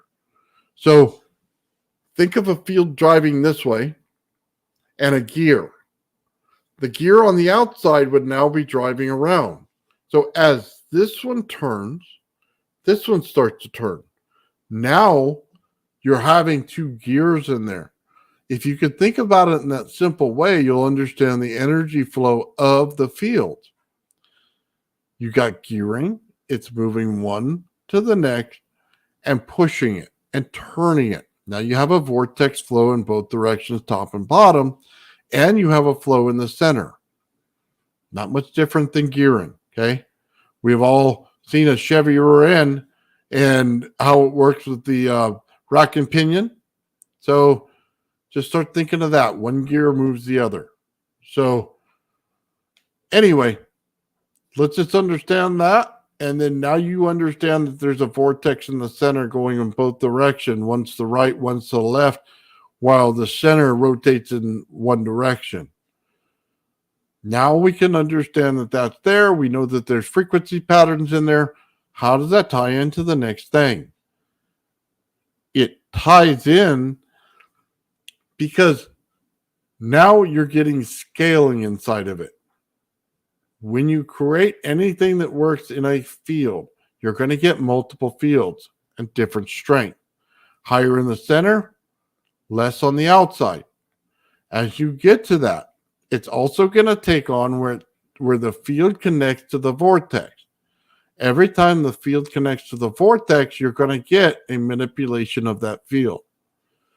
That's why it's important. You start to see the pattern here. Field on the inside, next field, interacting with that vortex is that field. The next field interacting with the vortex at its own level. The next field interacting with the vortex at its own level. Now, if you understand that inside that, you're going to have the Russell scale inside of it. Now it should start to make more sense. In the Russell scale, you have the fifths, the fourths, the thirds, stuff like that when you get into a music scale. That is building inside of this coil as well in your sacred geometry. Field, interaction with the next field, building in your sacred geometry in order to put out a musical scale. In that, things inside the field build at a different rate. So if the old Aztec legend is correct, where they start to look at chambers and everybody sees them as caves. You have the shaft going in and you have this thing looks like a cave, looks like a cave, looks like a cave. Say, give me a minute, Ben. And then you understand that they said that that's where we came from. Start thinking of them as frequency chambers. See, we always draw it in 2D instead of 3D, so you may not understand it correctly. Once you start putting it in 3D, then you could start to really understand it. Now, you're getting it to manipulate properly, okay? Were they trying to say that we may have come from a different portion of the earth to go up? We all read the legends. We all understand them a little bit differently. But if we were below the field that we're at now, field, earth, field, there's another one. What if we started there? What if that's where we started? That's why they can't find the correct bones on the top of the earth. Maybe we're different. Maybe we started somewhere else and rose to come out of it. Maybe all the legends are true. You start to hear it in different religions and different legends of old time. Maybe we really were in Agartha and we came out of it. Who knows? I'm not putting anything out of it, but I could tell you the fields and how the geometry works and then how the scale overlaps with other scaling. And there's a medical thing to this that I can't talk about that overlaps that Russell scale. And if you can put it together in your head real quick, you'll start to understand transmutation is what starts to happen. So now we're starting to understand a little bit more. I cannot go into the fact of how they work together, though it is a part of it. And they don't ever want that part out. But it all comes into how all of these fields work together. Now, when you look at a sacred mandala, one sits on top of the other, on top of the other, on top of the other. So you get it all at once. it's like a bunch of noise put at you until you pull each layer back. It's like peeling an onion. One layer, the next layer, the next layer. Each one of them has a different significance until you can get this whole thing done. Then you'll find out, hey, every single part of it plays a part. Everything has a whole nother level to it. So please just understand that this whole system is important. It's, what they start writing down in all their history books. This is the geometry that really is sacred because it's creating everything. It's moving things from one thing to another. It's transmutating things. It's working on a different scale than everything else. It's all in one. I always say you cannot create one without inherently creating all of them. That's the problem with this technology. It's all in one. It's all there. Not a little bit, not kind of there. No, it's all there.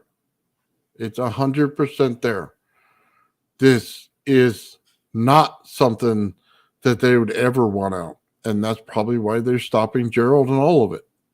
Because 100% it's doing it all. So just please understand this, guys. I know it seems far-fetched, but when you have proof positive of a coil doing it and Gerald showing it, you need to really start rethinking what it is that's going on here. Every time we looked at it, you look at the vortex math. Then you change the vortex math by removing the zero. That goes back to Roman times. Now you start to understand it into different things. They're building different parts. They have resonance frequency, but did you understand that when two things are in resonance, the frequency actually changes? Did you know that? That it'll actually lower a little bit. Well, that also has to do with the temperature in the system, doesn't it? It lowers a little bit because you're creating the vortex in a stronger fashion. And because you're creating a vortex in a stronger fashion, it changes the frequency. You see, it's an inverse. You usually have high frequency, high voltage, low frequency, high amp.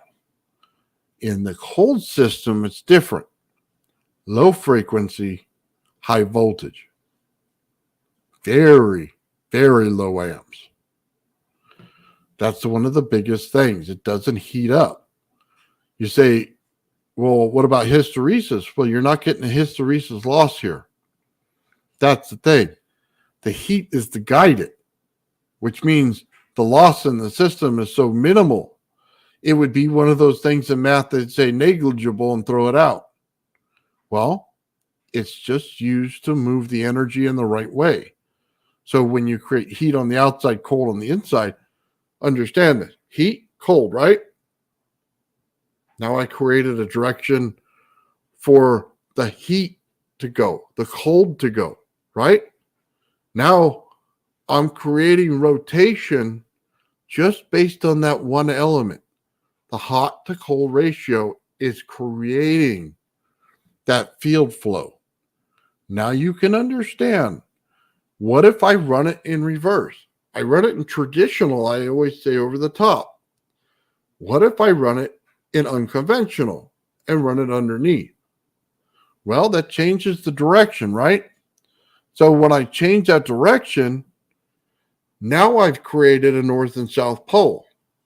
If I go in this direction and I create the energy flow this way, north pole. If I create it this way, south pole. Now, all I have to do is flip between which one is my number one and my primary and secondary coil. And then I know which one is north and south. And you can change it. Now, based on where you put your heat at, you can change this directional flow again. If you say it goes from hot to cold, like this, now if I put the heat in the center, now I go the opposite way, right? Now I can control it going that way and put cold on the outside. We talked earlier about a time dilation field in the earth. this coil has a opportunity to create a time dilation field in it. Gerald's told us the story before. It's time dilation at this point. So, inner field, time is going to be different than the outer field. You know, I'll say this for Jack. He understood it perfectly when he said it. Time dilation field. Meaning you can't create one without inherently creating the rest of them. Once you create this flow pattern, you create the time dilation field. Inside, you get one time. The next level of the field, you get another time. The next level of the field, you get another time. Guys, the understanding here is all of it. You're creating time dilation based on the fields that you create. Again, it's more than one field. It's two fields.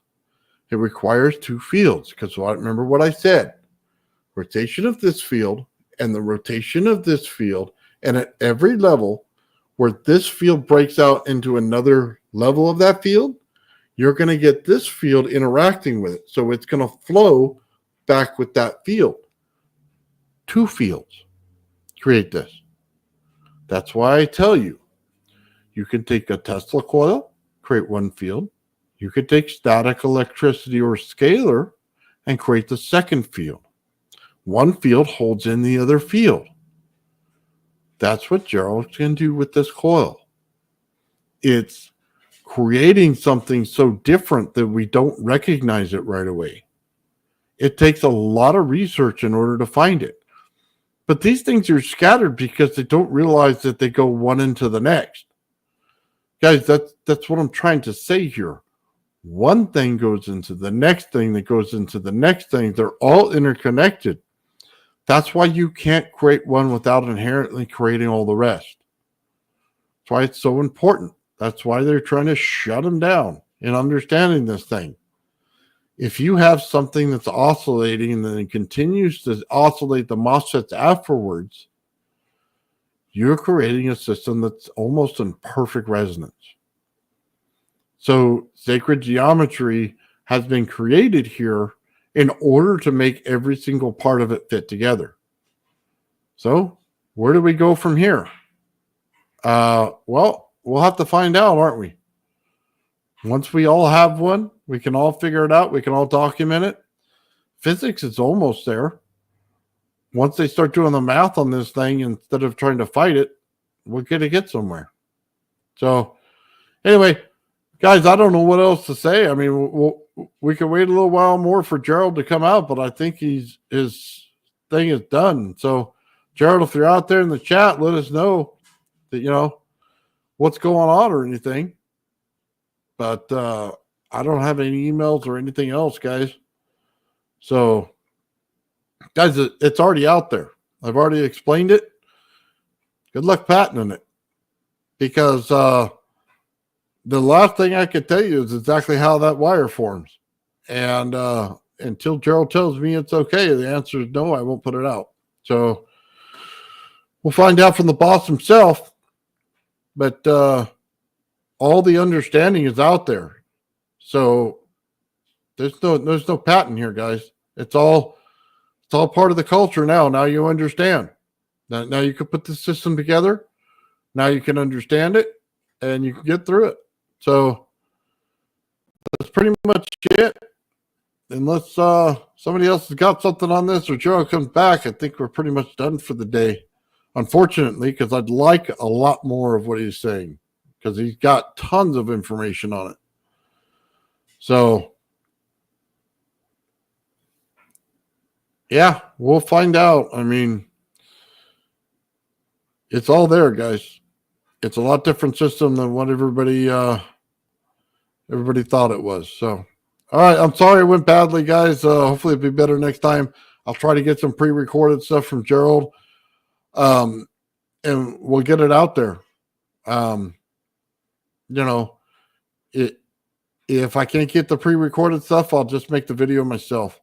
And I'd like to get the circuits out there so that we can all start doing this. And, we'll see what's going on. What I will do is offer Gerald tomorrow on Monday. You can take the whole show and present anything you want. You could take the Wednesday show after that and do it again. And go into the next week, whatever it's going to take to get it out at this point. You got it, Gerald. Just ask me, tell me what you need, and we'll all do it.